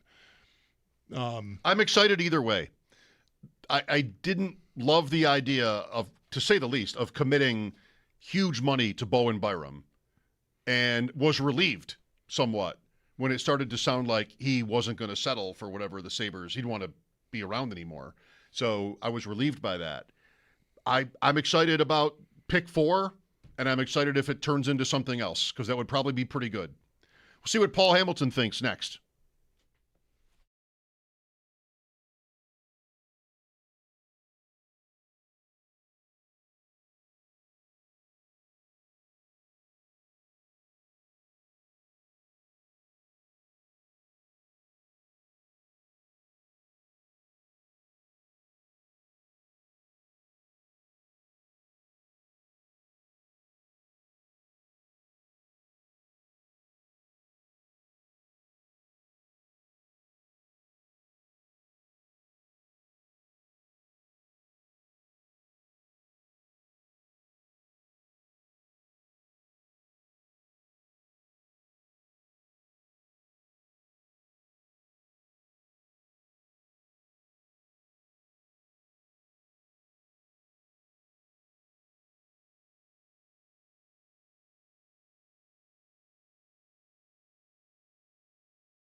Busy day for the Sabres. Multiple reports do have Buffalo trading the rights for forward Alex Tuch to Washington, where he's going to be signing an 8-year deal with an average annual value of $10.5 million. Buffalo also reportedly getting a third-round pick in return. And while General Manager Jarmo Kekalainen did all but officially confirmed that was going to happen, we are still waiting for the team's official word on that. And as mentioned, Kekalainen did speak with the media today, that following the trade last night, sending Bo Byram and Jordan Greenway to Chicago for the 4th overall pick, the 45th overall pick, and defenseman Louis Crevier. We'll get more on today. Paul Hamilton going to join the show next, so do stay tuned for that.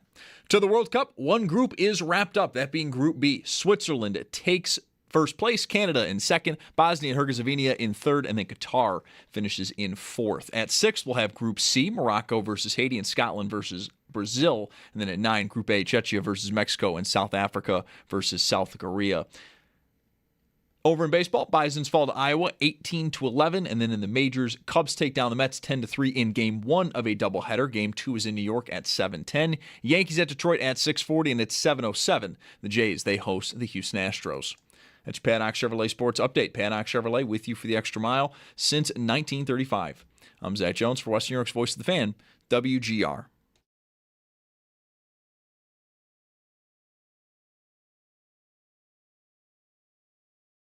It's Paul Hamilton. Oh, Cervatic and Hamilton going at each other, and Sawinski. We have to fight. With Mike Schopp and the Bulldog. Snodcheck was just totaled by an Iowa State player against the board. I think it was by Hamilton. On WGR. Really a pretty unnecessary hit by Hamilton. Hamilton is still awfully mad. He's being held back. Number 17, Paul Hill. 2 minutes for charging, 5 minutes for fighting, and a misconduct. Sports Radio 550. Is there nowhere any tape of Paul scoring a goal? It's always these penalties. It's this one incident that I don't know. I would not let that define me. But I don't know. Maybe we don't have audio of. Wasn't Paul like an accomplished goal scorer? Paul was an excellent all-around player. He's not a fighter, Paul, right? Yeah, we almost. My girlfriend recorded that in her dorm room. And I scored 2 goals in the first 5 minutes of the game, and she hadn't started recording yet. Oh, well, tough one. That was the end of that relationship. Yeah. So that was the end. But that was the end of my chance to get a hat trick, was getting involved in that fight mess that you heard. But yeah, I had 2 goals before the game was 5 minutes old. Just take your word for it. That's what we'll do. Tone setter. That's what they used to call you in college. Not the bone. Tone setter. Paul, right. I never scored 4 goals in the game. I did score 5 once. Just decided why not 5? Never got to 4. Why not 5? Just keep going. Let's start with Alex Tuch today, Paul. Not that his not returning is a shock at all, but we know now, traded to Washington, the Capitals get to sign him for an extra year this way. Put it into perspective, maybe, knowing that, again, we've had the conversations about him that we, all kind of thought this probably would happen somewhere. Well, none of us knew what went into this decision. Is it going to be a location? Does he want to go out west where his wife is from? This is his hometown team. They're just getting good. My sources are telling me that the Sabres did up their offer. I don't think they hit 10, but I think they got it up around 9 or a little bit over. And let's be honest, this is about money. And he took the money, and off to Washington he goes. And it was really about nothing else. I mean, you can't tell me it's in Washington where it's crazy that it's better life or whatever. Maybe it is. I don't know. I didn't live in Washington. Yeah, it was about money, and he's going to get it. And, he earned that, and that's how that goes. In the end, Paul, do you think – I guess is it fair to want to see what else they pull off here before deciding whether they should have gotten to 10? I never thought that they were going to get all the way there. I'd heard 9.5 for a while, and you started talking about 8.5, and that really was kind of like, oh my gosh, are they just trying not to sign him? Is what I thought when I heard about that. I don't know, how hard do you want to be on the Sabres for not getting to the number? Well, I didn't think 8.5 would be their final offer, and it wasn't. If that's where it was, and I believe that it was in that area. So it wasn't their final offer, but Jarmo Kekalainen again reiterated today about the dangers of signing a 30-year-old to an 8-year contract. Then you get into the money standpoint. He said in order to go to Tuch's number, they would have had to get rid of 3, maybe 4 players, which he wasn't willing to do. Mm-hmm. I don't know if it would have been that many, especially opening up $10.25 million with the last night's activities, with 2 players going to the Chicago Blackhawks. Now, Benson will eat up around $7 million of what they had. I mean, they had around $13 million to spend this year, and Benson would have eaten up around $7 million of that. You would have had $6 million to spend, and then you just got $10 million back, so you would have had like $16 million to spend, for what you wanted to do.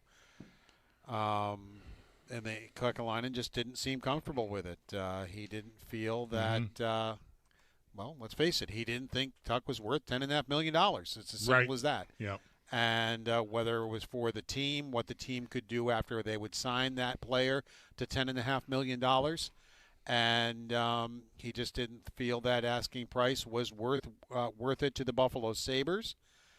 He definitely, I think, has other things up his sleeve that he would like to try to accomplish. And he did also mention that some agents have told him that they have clients that have taken the Sabres off their no trade. So, there's starting to be an appetite to maybe come to the Buffalo Sabres. I don't know if players named Larkin or Robertson have an appetite to do that, but he'll be looking into that. He acknowledged what Tuch brings is he was a big part of their roster. He was a good leader. He was an important player, but as he said, some players have the right to choose, and he chose differently. And the one thing he said, which if he winds up doing, I think will make this trade worse, or this transaction worse, if you want to call it a trade. I guess it is, but he said, well, we have good young players here, and if we have to replace within, he goes, I'm very confident we can do that. I think your team is not even anywhere near as good as it was, if that's your move. Yeah. It's I believe in Ostlund, and I believe in Kulik, and I believe in Helenius, and I think they have 2 studs coming on defense, Mertka and Kleber, within the next couple of years, 1 to 2 years. But that's a ways away. And where's Thompson when these guys get ready to make the Sabres good, which I think they will. But where's Thompson at in his career then? Where is some of the other guys? Where's Dahlin at in his career when all this is happening? So I think that would be a huge mistake. I don't think that's necessarily what he wants to do. Right. I don't think that's what he's setting out to do. I think he's looking to bring a really good player in to replace Tuch, but it's not going to be a $10.5 million player, because he's already said they can't afford that unless something goes out. Some money goes out if you're attempting to do that. And if Robertson is willing to come to Buffalo, I'd be attempting to get some people out of here to bring a player like that in here. Jason Robertson. Well, there's always this, not always, a lot of these. By the way, he's thought to be looking for a contract in the $12.5 million range, Robertson. Right. So that's why I said you'd outrageous. Have to get some folks out of here. Yeah, right. Yeah, I was going to say there's always a short-term goals versus long-term vision battle. Not always. Like when a lot of these Sabre teams have been bad and there's no short-term element at all. You're just trying to dig out with youth and prospects, etc. But here, I guess if it's right that the Sabres offered Tuch something close to what he ended up getting, that's not the same as saying, well, we don't think he's got it anymore. But it can be said, and we would all say it, that long term, that's going to be a lot of money for what he's probably going to give you in a few years, if not sooner. So interesting spot here, of course, for Kekalainen, Paul, with the balance of always having the long-term stuff in mind, not being willing to sign Byram for what that would cost versus what they got in I think an excellent trade package. We'll talk about that. But also, trying to get farther with a team that went deep this year. And he got some things in that trade that will allow him possibly to reload with good players, really good players. By getting the 4th overall pick, moving up to 20. I mean, if we're talking about a really, really good player and you put both those picks in a package, you can maybe get that really good player where maybe you couldn't before. So, that's helped him to load up. Even, your 3rd round pick that you're going to get for Tuck could become part of a trade, that you can include, in something like that. Or the 2nd round pick that you got from Chicago. You may have to give up one of your, what I call 2 stud defensemen that are on their way. Because I think they're both projected in my mind to be top 4 defensemen. And let's face it, look at the ages of your top 3. They're not going anywhere soon, and they're all tied into long-term deals. So you got maybe one spot in the top 4. So maybe one of those 2 wind up in some sort of a trade that lands you a really good player. So there's a lot of highway here. Sure, they've got a ton of ammunition, including what they got last night. I mean, I immediately thought, okay, well, you can flip the 4th into, your name here. I mean, it's a matter of whether you can get guys to waive and you can afford them and all that. But, that's a valuable asset. To me, it's a much more valuable asset if I'm sort of rebuilding here. But I'm not. I'm trying to build on a 109-point team that won the division that should be looked at as a cup contender. And, yeah, I mean, I like the deal in a vacuum. I mean, I think they fleeced Chicago, but I really didn't get anything I need directly from it unless I spin 4 into something that helps me right away. If you wind up with a forward, one of the top 3 forwards or 4 forwards, you might get somebody you can use pretty quickly. Yeah. But, I mean, people are talking about the top 3 picks being forwards, which means Buffalo in a very good defenseman draft would get the top defenseman. Mm-hmm. But with what we're talking about now, I mean, Dahlin took him 4 years. Power took him 4 years. Now there are exceptions. Schaefer, right? Makar, Quinn Hughes, and we can go on. Hudson. There are exceptions to that rule.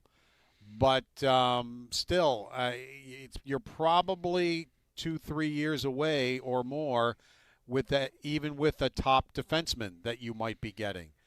That's not on the menu right now, I think. That's not what you're looking for, I would think. Yeah. And if that's what you're looking for, then you're going backwards as a team. You're not going forward. So that's not what I would be looking for. I'd be looking for somebody that I can get in here and be useful to my team within the year. With Paul Hamilton. So how do you think, saying all that, they did last night with this trade? I mean, again, as Bulldog has said, we all have. There's still more to happen here in the next week, assumedly. But just, at least in a vacuum, what do you think of the Byram trade? No, it was great. I mean, I'm making phone calls going, now, what's the catch? Is this right now? It's the 4th, and Buffalo probably has to give up 20, right? No. Right. What do you mean no? They're getting the 4th. Okay, well then Buffalo has to give up the 2nd round pick. No. And they're getting a defenseman too that did play in the top 4 for Chicago. Oh, they are they? Who's 6'8"? And has a 100-mile-an-hour slap shot. Yeah. Right. So I kept making calls saying, well, this isn't quite right? I mean, it has to be this. What about Greenway, Paul? Was that a plus in your mind too? Yeah, sure, because we've been talking about that for a bit now. How do you open up some money? Well, Greenway's $4 million and McLeod's $5 million. Open up $9 right there. well, Greenway went, and Chicago is willing to take that on. So you opened up $4 million between the two of them that went to Chicago. You opened up $10.25 million in your salary cap. You can open up $5 million more if you have to, in my mind, because I'll just keep saying it. I think Ostlund right now is as good or better than McLeod. He's not as fast, and speed does matter. But judging by what I saw last year, McLeod had a down year defensively to the point where Ruff basically had to take him off his line by the time the playoffs were over. And Ostlund was always out there at the end or, when you needed him at age 21. So I think if you need to and you need to open up his money, you've got a guy you can put in his spot. So we've got the vacancy from Tuck, the vacancy from Byram. We haven't talked about goaltending. Bulldog and I did yesterday. What is your feeling about what the Sabres want to do in goal, if anything? And B, does anything that's happened in the last 24 hours change that? Yeah, it didn't sound like him talking about the goaltending today that he's all that concerned about it. Okay. I think he and I are on a pretty similar wavelength there. If you can improve your goaltending, by all means, improve it. Mm-hmm. I mean, if there's something there that comes your way and you can improve it and it's reasonable to do it, yes, try to improve anywhere. If you can get Cal McCarr and you have Rasmus Dahlin, but you can improve your D, well, of course you go get Cal McCarr. So if you can get a goaltender that's going to make you better, but in my opinion, if it's me, I am not giving up the 4th pick overall for a goaltender. I'm just not. Especially to get a goaltender who's going to take 8.5 off my salary cap, who has won a gold medal and played really, really well and basically stole Team USA a gold medal, but has not performed well in the playoffs as a Winnipeg Jet. But is he a better goalie than what Buffalo has on their roster? Yes, he is. I'm just not giving up a 4th-round pick. 4th overall, yeah. 4th overall, and putting 8.5 on for a goaltender. I'm just not. I used to say a 1st-round pick. I'm not giving up any 1st-round pick for a goaltender. I've since, with Vasilevsky and stuff, I've kind of cooled on that a little bit. I think, would I give up 20? Yeah, probably. But I wouldn't get. I just wouldn't. I think I'm with you, Paul. Like I want action, and like Hellebuck's not my favorite idea, but I also wouldn't be lighting fires and burning things down if they were to make a move. But I don't think the 4th overall pick. Like if that's what it would take to make that deal, then I gotta have a different plan. I think is what I need. No, I definitely agree with that, and you need good goaltending to win in the playoffs. I think Luukkonen had some pretty good moments. Yeah, he let one in from the red line. That doesn't define him. I mean, Dominik Hasek let in a playoff goal from the red line, too. Think of Bondra and Junot. One scored from the wall and one scored from center ice. I mean, and Dominik Hasek is one of the best goaltenders that ever lived. So it happens. I'm not going to sit there and rip into Luukkonen because he let a goal in from the red line. Is he inconsistent? Sure he is. I think from December 9th on, he was one of the better goaltenders around. I think Lyon also was very good. They had their moments in the playoffs both ways, but to me, it's not one of their biggest problems. And but if I could be better in goal, and to me, Bobrovsky is not better in goal. I did not like him at all last year, and I'm wondering if he's done. So that, to me, would not be getting better in goal. Can you get all the prospects back like a couple of days early so that you can talk to them again, knowing that now you might have to know one of them? You came right to mind when I found out they got the 4th pick, Paul. As soon as I started pondering if they actually would make the selection instead of spinning it into, Dylan Larkin or Matthew Nyes, be still my beating heart. I remember when Paul said I said the same thing today. I'm looking at I'm like, who are the guys at the top of the draft? I mean, I know the two forwards, but what about the rest? I haven't spent much time at all because we thought, 27 and then 20, but now suddenly it's, they're right there at the top. Well, I did get 6 of them: Stenberg, Smits, Veroff, McKenna, Mahaltra, and Reed. So I did Good get list. 6 of them. Good Yep, list. That's a good list. That Those could be are the top 6. That would And be there's a pretty good chance that'd be one of the Buffalo- guys. If Buffalo yeah. takes the pick, one Yep. of those 6 is going to be their pick. I think that's right. Yeah. Well, who did you like the most, Paul? Who was the nicest? Who was the most polite? McKenna was very well spoken, seemed to know his stuff. Obviously, that's not happening.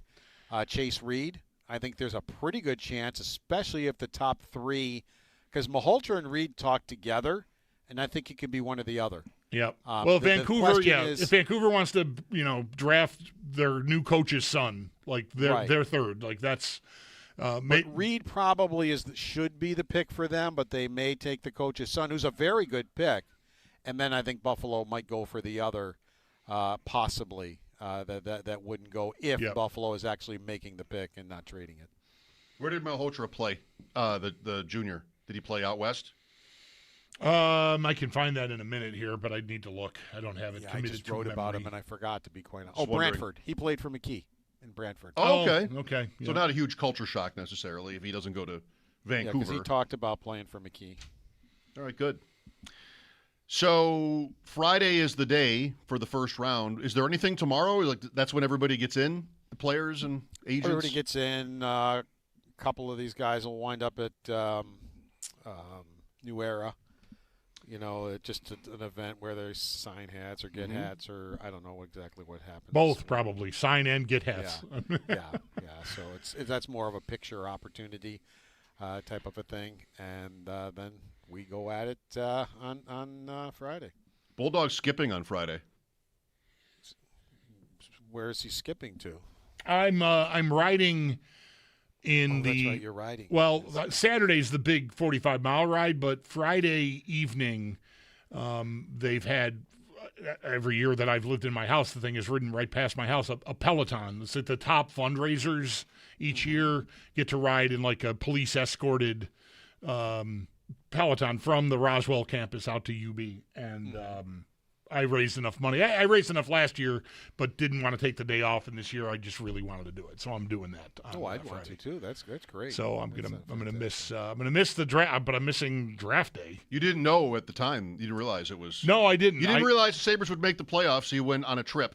Right. And now, right. Oh, the draft is in Buffalo. I'm going to be off for another thing. I had good causes. The days all mixed up, and I didn't even know. And Owen was in here on Saturday last year on the draft. I don't think he was involved in the first round coverage, but he helped anchor 7 hours of draft coverage on Saturday, and he's going out of town too, so he's not going to be around.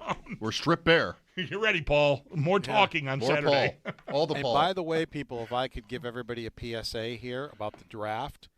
For those of you going to the arena for the draft on Friday, don't forget the Taste of Country is also down there at the ballpark, and usually that is sold out. Oh, yeah. So parking is going to be wild down there. So just so people realize that if they didn't. Thank you, Paul. We'll talk again probably tomorrow.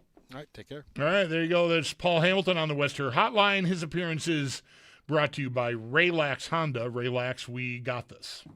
How about these moves? Tuck to Washington. Not a shock that he isn't returning, but sad. Bowen Byram to Chicago, the 4th overall pick. Do you want to use it? 803-0550. Here for your comments. Mike Schopp and the Bulldog, WGR.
Plenty going on for the Sabres ahead of the draft starting on Friday. Multiple reports do have the Sabres trading the rights for forward Alex Tuch to Washington, where he'll be signing an 8-year deal with an average annual value of $10.5 million.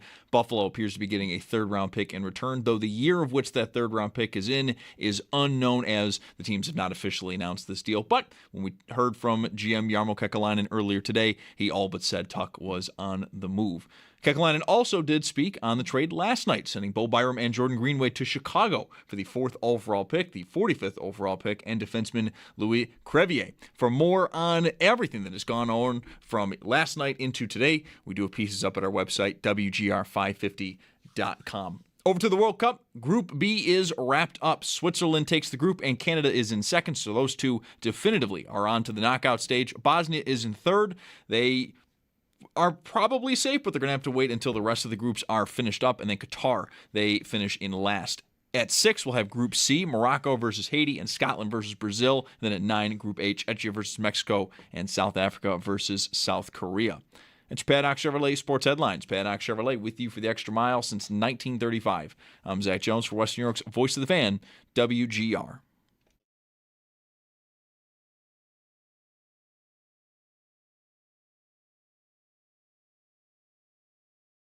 It almost looks like, I don't know where we're going to fit them all. There's a 23-man roster, and, if you get Yuri Kulik back healthy like we expect, Helenius came in the playoffs, played like he played 5 years in the NHL, 2 full seasons now under his belt in the American League. Ostlund played really well for us this year, gave us an indication that he can play at center full-time.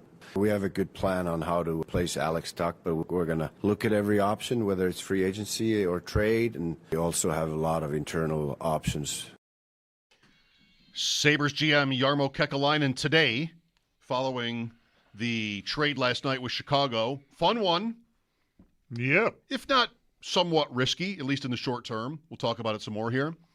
And then eventually today's news that Tuch was off to Washington. Not surprising to anybody that sort of listened to him in the last several weeks since the season ended. 803-0550 for your calls. Here's Fred with us. Hi, Fred. Hey, guys. Thanks so much for taking my call. Thank you. I'm down here in southeast Florida, and there's a lot of kilts running around in preparation for the game tonight. Right. Awesome. Yep. Scotland. But I just wanted to comment on the trades. First of all, I think Kevin Adams deserves a lot of credit for the draft choices and some of the trades he's made. But I have to say one thing. I think that he should have tried to sign Tuch, a couple of years ago.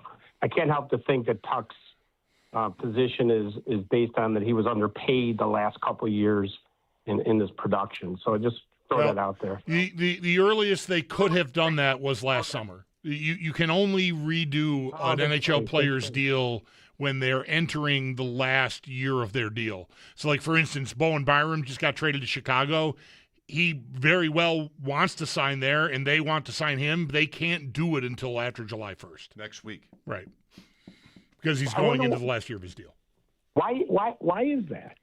It's how the CBA works. It's a trade-off, I think, with the players getting all of their contracts fully guaranteed, is that you can't just go in after you have a big year and say, I want to redo my deal.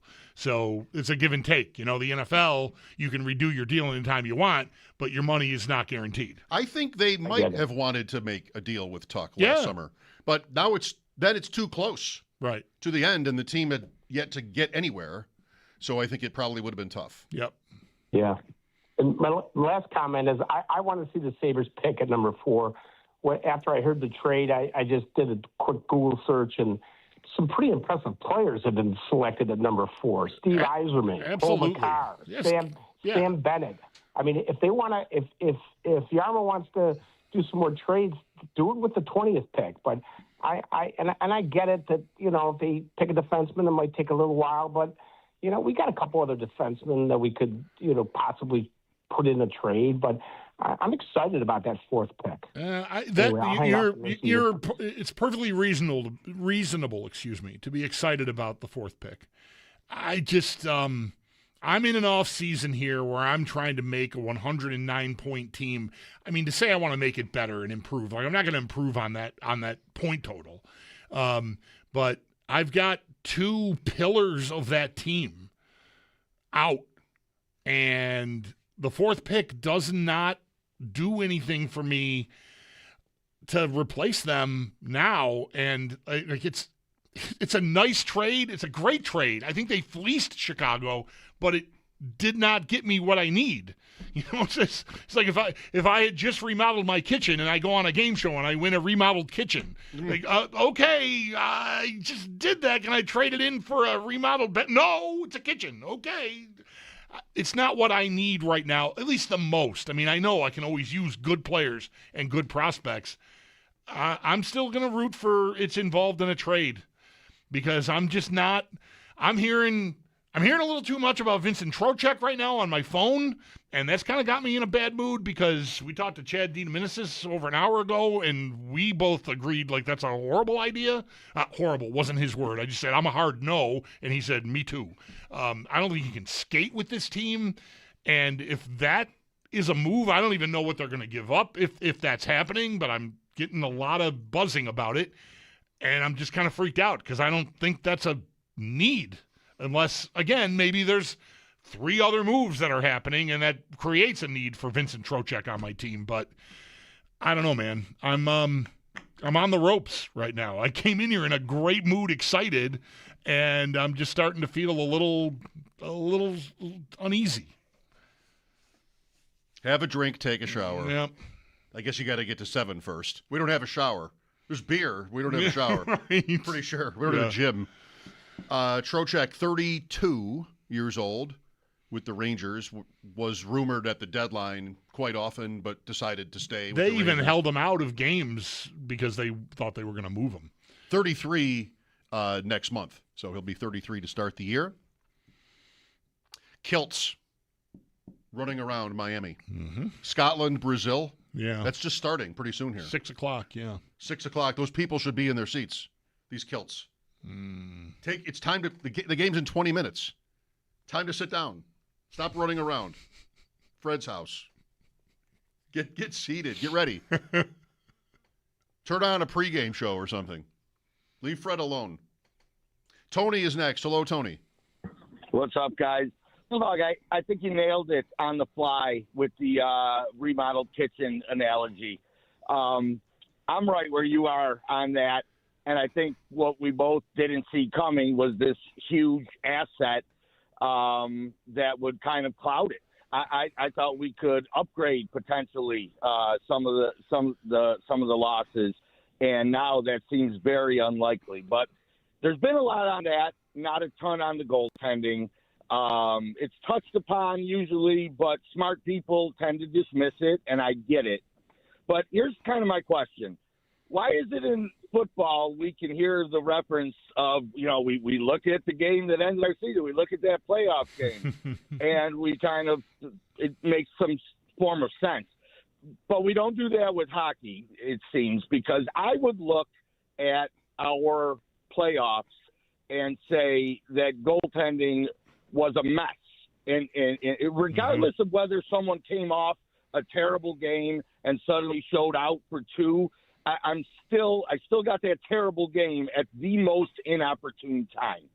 I don't think I think it's an even money bet, man, as to whether or not it's the same 3 going into next year. And I don't need it to be the swing necessarily, but what else is it going to be than the swing? Well, that's it. Yeah. The only thing worth doing, Tony, is a swing, because all you're doing, you're just rearranging to me. Like you swap out a $5.5 million goalie or $4.5 million goalie for somebody else's $4.5 million goalie that's kind of inconsistent, or even a $6 million goalie. Like I'm trying to swap out Alex Lyon for Cam Talbot. What am I doing? That doesn't make any sense. The only thing to do is to load up and go, okay, I'm going to go get a whale. And, that's going to cost you, and you got competition. It sounds like maybe Florida is going to edge out everyone on Hellebuck. And I don't know that there's another idea. I've never heard a single whisper about Shesterkin with the Rangers situation. And I don't know, maybe it's good that that's quiet. Maybe something will happen there with him. I don't know. But that's huge money. But he's only 30. Like, I don't know. I think there's only one way to go, and that's big if you're going to do anything in goal. Otherwise, I would stand pat because you're likely to get the same result from a new guy that you got from these guys. And maybe even worse because they were excellent for most of the year. It's just, it was uneven in the playoffs, no question. Pittsburgh and Edmonton traded goalies like that. Yep, Skinner for Jari, and it didn't work. Jari couldn't even. They went to Connor Ingram by the time the playoffs got there. Edmonton did, and I think Skinner was the goalie for Pittsburgh in the playoffs, but it wasn't great. That was an example of, all right, well, our guy kind of stinks, your guy kind of stinks, let's try new uniforms. Maybe they won't stink as much. It's called a change of scenery. Right. Not always that effective. Yeah, I'm just sort of nodding along. We talked about goalies a lot yesterday, and I'm who Tony might be describing, tending to downplay goaltending importance, at least in terms of how predictable it can be. It's, of course, important. But am I getting what I think I'm getting? And take Luukkonen's entire career, But I kind of agree with the playoff point. I don't think I would say it was a mess, but it didn't really help them. It didn't win for them. Mm-hmm. And it did for Carolina. That's probably an easier job, playing goal for Carolina. But it did, and those guys are guys that you could talk about the same way as our guys. Some experience. Their guy that ended up at the end was Colton Ellis, only 3 years older. Journeyman. Just out of nowhere. Right. And, if you go game by game through the Sabres playoffs, too often it was not really what you wanted. Game 2 of the first round, Lyon saves them and takes them to the end. Then gets pulled here, and then it's back and forth. Games 5, 6, and 7. The Sabres end up winning Game 6 in Montreal big, but that's after Lyon gets pulled. 3 goals right away. So, it was not stress-free. Both had their moments. Lyon had you feeling great for a minute, for a week during the playoffs. That Bruins series, he was, when he got in, I thought he was just going to ride it till the wheels came off, but they came off before they were done. I will admit to feeling some trepidation about all of this with Luukkonen at the helm, even if he does only play 50 games. I will admit to that. And even though I'm reluctant almost always to want to dabble in goalies, man, it would be pretty amazing if the Sabres did it with Hellebuck. Maybe now that's not possible because Florida decided to enter the chat, and then that's the end of it. But I got into that idea yesterday, thinking that it might not be super expensive either in player cost. Because right now, the wind is blowing a certain way. You've got players who are getting their wish to leave. And really, if he wants to go, if he's anything like St. Louis or the Sabres with Byram even, some of these teams are, Ottawa, they're down. They're down with it. They're happy to make you happy. The one rumor that I can't really believe is Hellebuck to Florida for Brady Tkachuk. I doubt that would happen. Yeah, me too. Yeah, I feel like they just got him. That doesn't seem real likely. Why would they trade him a week later? Flip him into that seems unlikely. That would just be harsh. So I doubt that'll happen. I like that Mike Greer, who runs San Jose, talked about Byram and making an effort to trade for him with the Sharks, but basically that, we couldn't compete with Chicago. It seemed so obvious to everybody last night, not just locally, Wyshynski and Travis, what? Right. What did the Sabres get for him? Tell me again. Right. Wyshynski was in this draft. The NHL draft. A lot of hockey Twitter was incredulous to the Blackhawks, and I think so was Mike Greer by the sound of it. You win. You put all your chips in like that, I'll wait for the next hand. I'll play the next hand. Mike Schopp and the Bulldog here. Thanks, Tony. 803-0550. This is WGR.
living in sin so long, all the feels are gone. Fella stopped me on the street last night, said everything's alright. Roller coaster, make it through the day, alright. It seems your meal ticket is gone, but life goes on. I could never imagine something better. Yeah, right.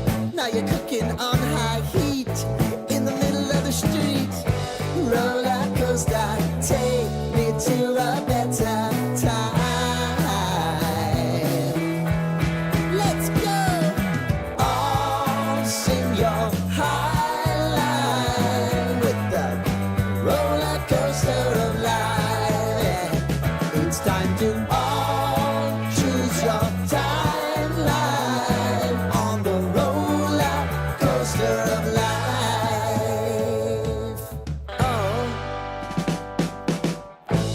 You seem to easily forget how to place your bet. When everyday life gets you down, you gotta steal the crown. Got to own it. Don't bitch and moan about it, please. God forbid you scrape your knees, and it's nothing to sneeze at. Oh, I've told you over and over again. You gotta get both hands around it and make your own plans. Roller coaster, it's taking over, it's about time. Oh, all sing your high line on the roller coaster of life. You've got to all choose your timeline with the roller coaster of life.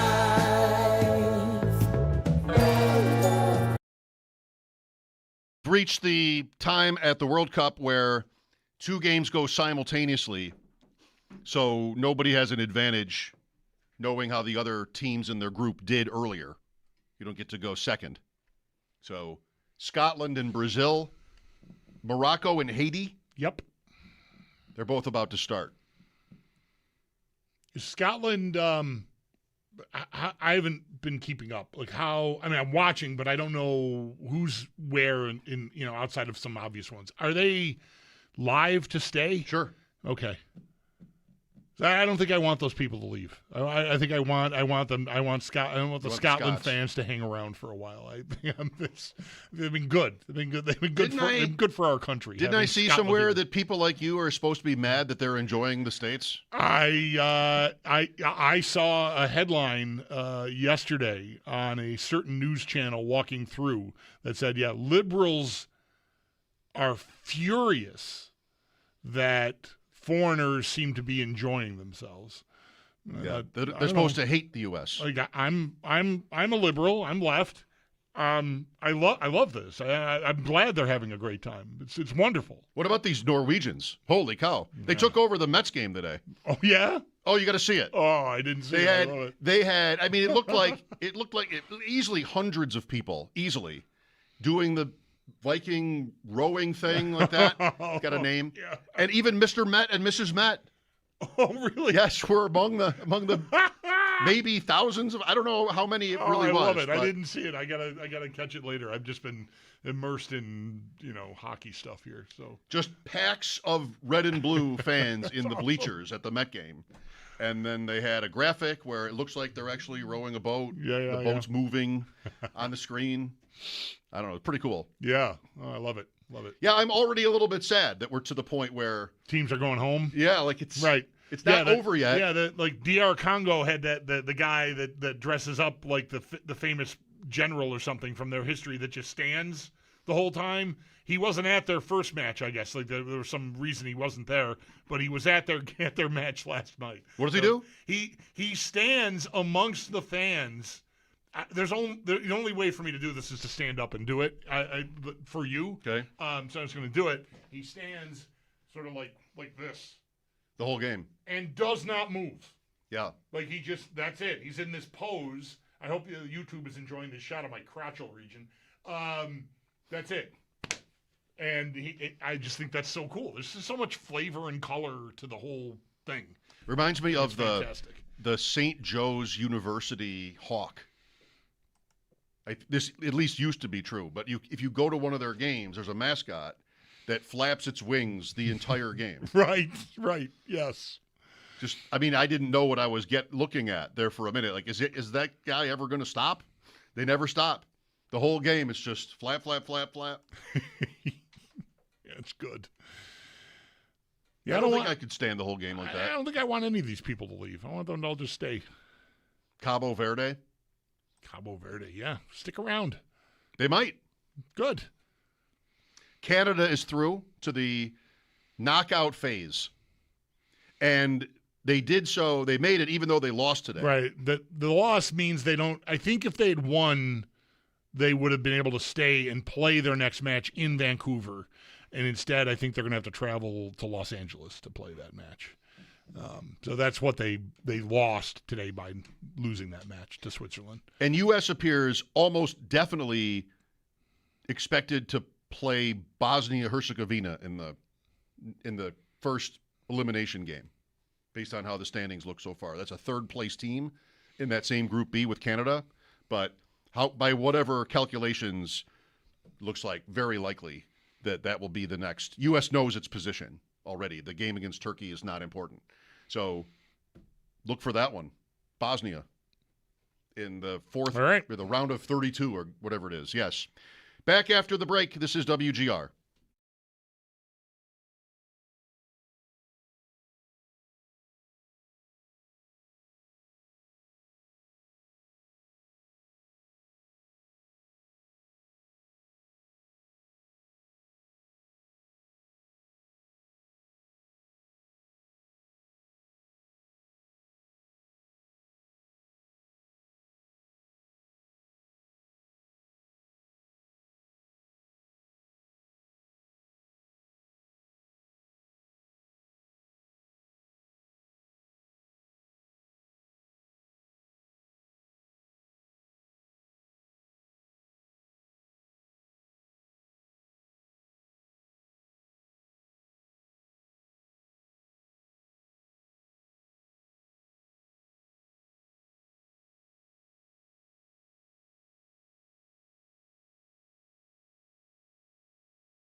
Plenty of action for the Buffalo Sabres. Multiple reports today do have Buffalo trading the rights for forward Alex Tuch to Washington, where he's going to be signing an 8-year deal with an average annual value of $10.5 million in return. Buffalo appears to be getting a third-round pick, but what year that actually is, we do not know for sure because this trade has not been officially announced. But for all intents and purposes, it is official. GM Jarmo Kekalainen earlier today, when speaking with the media, did say that this was a potential outcome. Again, speaking of Jarmo Kekalainen, speaking with the media, we also talked about last night's trade, sending Bo Byram and Jordan Greenway to Chicago for the 4th overall pick, the 45th overall pick, and defenseman Louis Crevier. For more on all of this, we do have pieces up at our website, WGR550.com. In the World Cup, very busy day. Group B is wrapped up. Switzerland takes the group. Canada in second. Bosnia in third. And while it's not official, very likely they are the United States' round of 32 matchup. And then Qatar, they finish in fourth. Coming up now in just the next few minutes, we'll have Group C, Morocco versus Haiti and Scotland versus Brazil. And then at 9, we'll have Group A, Czechia versus Mexico and South Africa versus South Korea. Then in baseball, Bisons, they do fall to Iowa by a score of 18-11. That's your Paddock Chevrolet Sports Update. Paddock Chevrolet with you for the extra mile since 1935. I'm Zach Jones for Western New York's Voice of the Fan, WGR.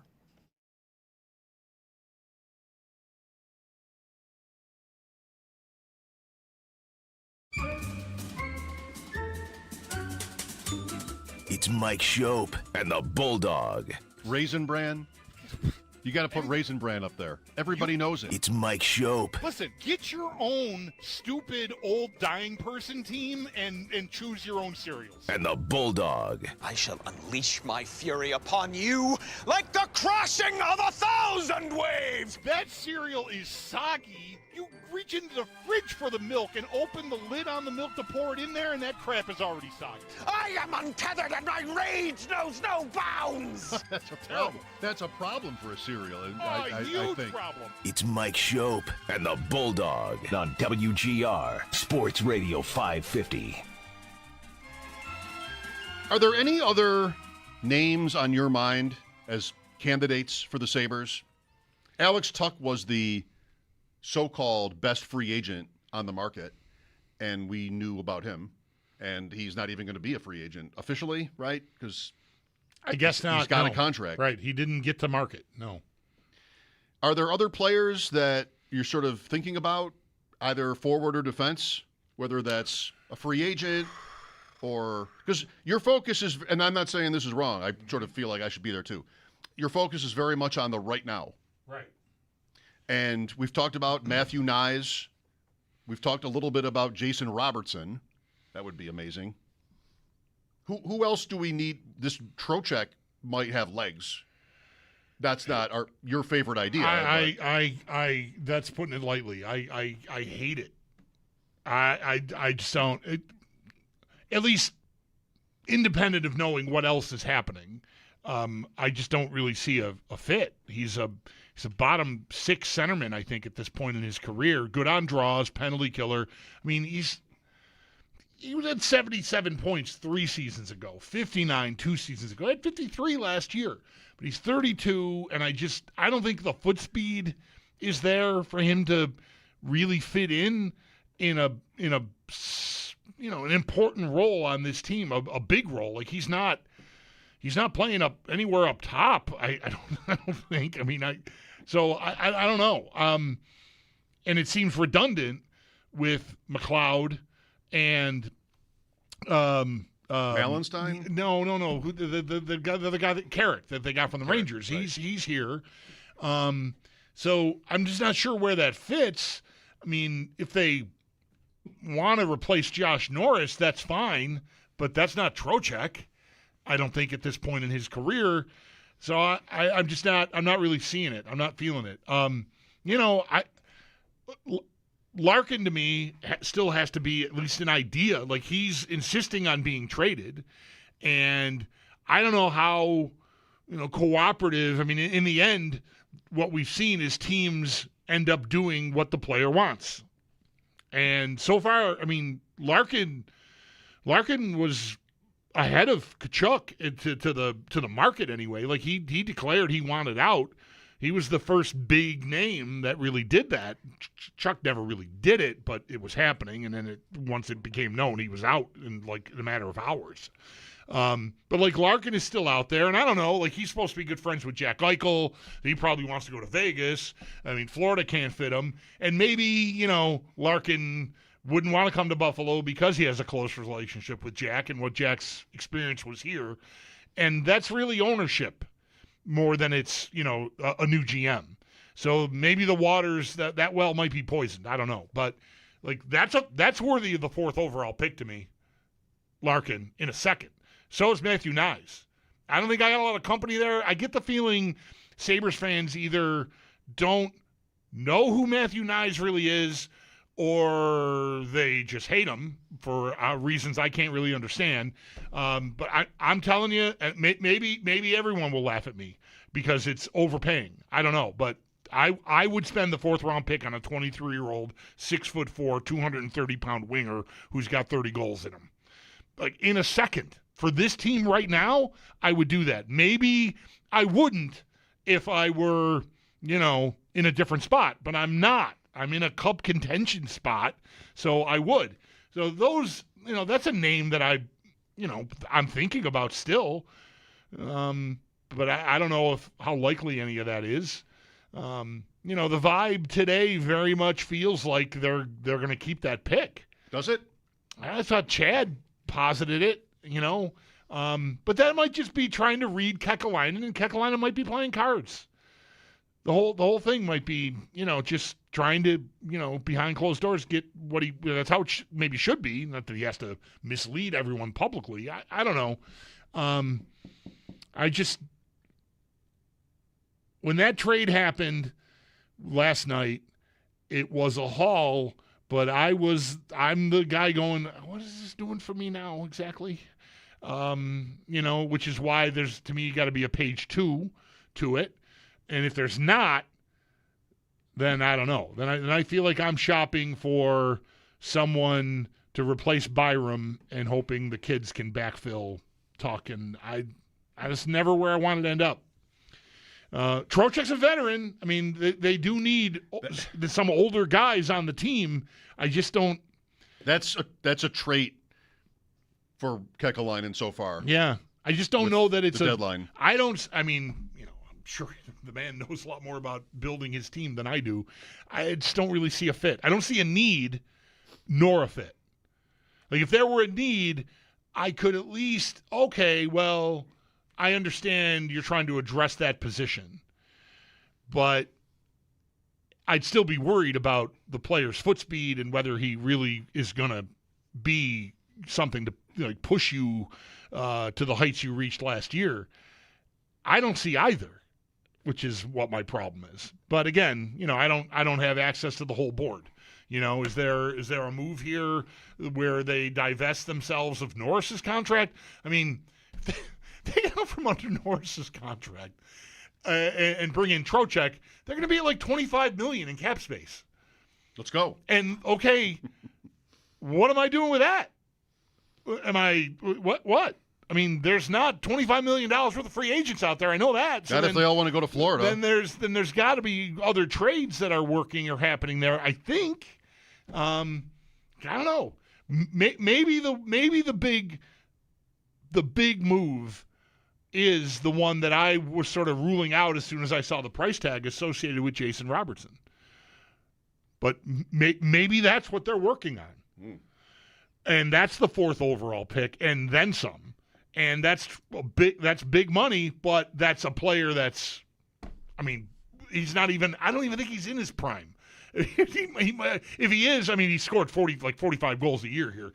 I don't think there's a handful of guys in the league over 3 years that have more goals than that guy. He was the best player not picked for the Olympic team. Okay, so you agree?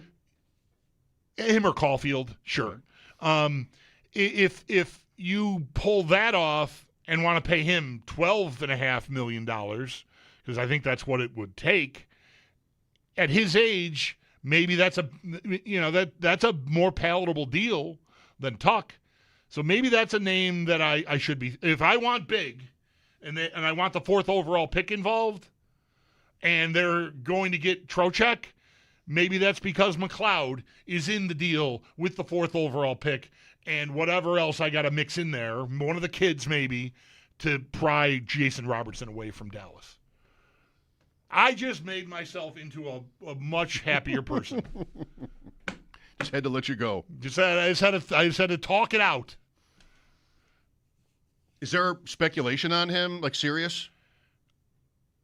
There has been they already have a huge contract invested in Ratinen, and his name has just always come up as, are they going to be able to pay him what he wants? Do they want to get there? So, if you can get the 4th overall pick and a player that can still help you now, maybe Dallas finds their way to it. But I don't know. Like, you'd be asking, I think you should be asking the same question fans were asking here about Tuck. Like, why don't I want to pay this guy? He's great. Well, he's older. Robertson's not older. 26. 26. Like, yeah, and you can give him that big deal and I think feel, pretty decent about it. So I don't know. Maybe that's where they're going. Why doesn't he show up on the Dallas Spot Track page?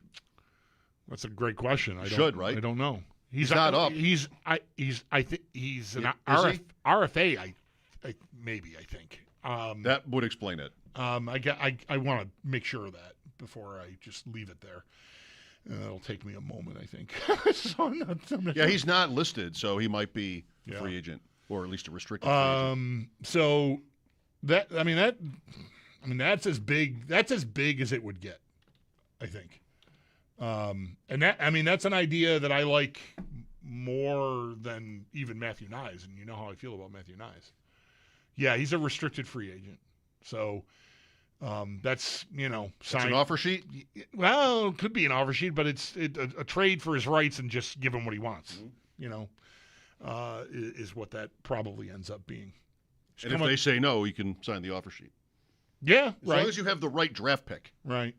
For that, based on the dollars. Is that still the system? Like the Sabres don't have – they have a new second-round pick from last night, but they don't have their own. And I think the third as well, right? The third round, like they're thin. Yeah, the Rangers have the Sabres' third-round pick. Okay. The Kings have the Sabres' second-round pick, and that went – or the Leafs do, and that went through the Kings. Now this pick the Sabres have is pick 45 from Chicago, but that was the Islanders originally. There are lots of way more than football once you get to like at least the second round. I mean, maybe even past that, where these picks move around like 3 or 4 times. But like in advance of the draft. Football, you'll get that, maybe not to the same extent, but you'll get that at the draft. I'm trying to see. Well, he's an RFA, so I don't think it matters. If you had trade protection, well, it might last until July 1st, I guess, because he's still technically Dallas property. But I can't.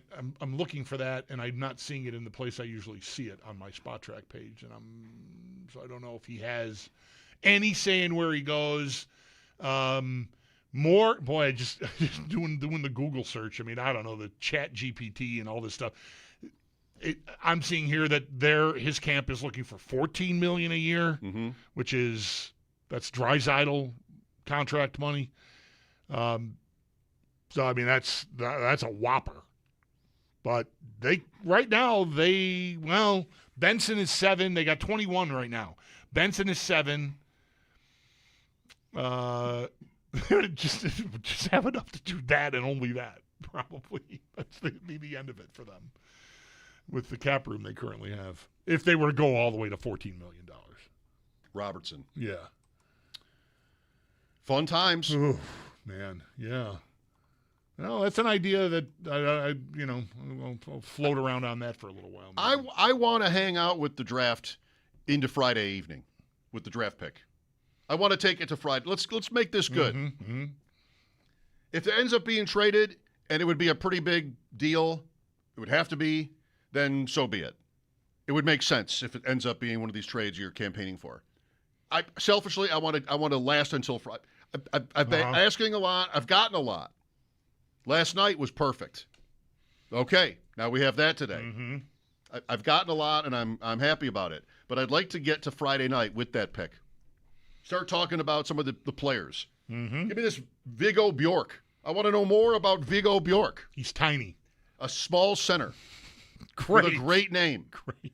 Such a name that I would maybe want him to put his first name on his jersey. Viggo. Mm-hmm. We need a Viggo around here, don't we? I think so. You might. Yeah, I don't know. Although Bjork is still good. Yeah, Bjork is good. I don't know. I'm not. It's one name you just.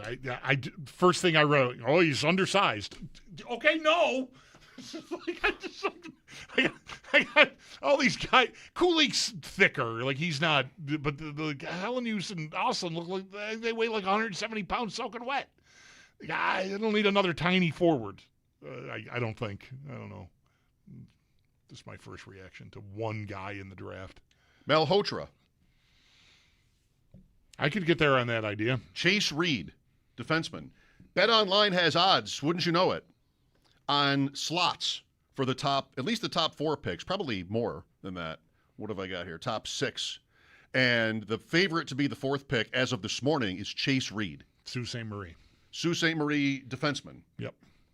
First is McKenna, minus 5,000, so that's happening. Second is Stenberg, minus 200. Third, and Reed is the second choice. It's got to be because of the teams. Yeah, I think it's possible San Jose just picks the best defenseman and lets Stenberg go to Vancouver. Then Vancouver, things could get dicey there. If they want to draft their new coach's son, they could probably do pretty well moving back just a couple of spots or even one spot to let somebody draft Stenberg. Because he's thought to be the second best player in the draft with no real – I shouldn't say it like there's no competition, but there's only been 2 guys talked about as being deserving for the top pick, and then everybody else. So Stenberg's one of those guys. If he were available beyond 2, teams might pay. Word 4. Right.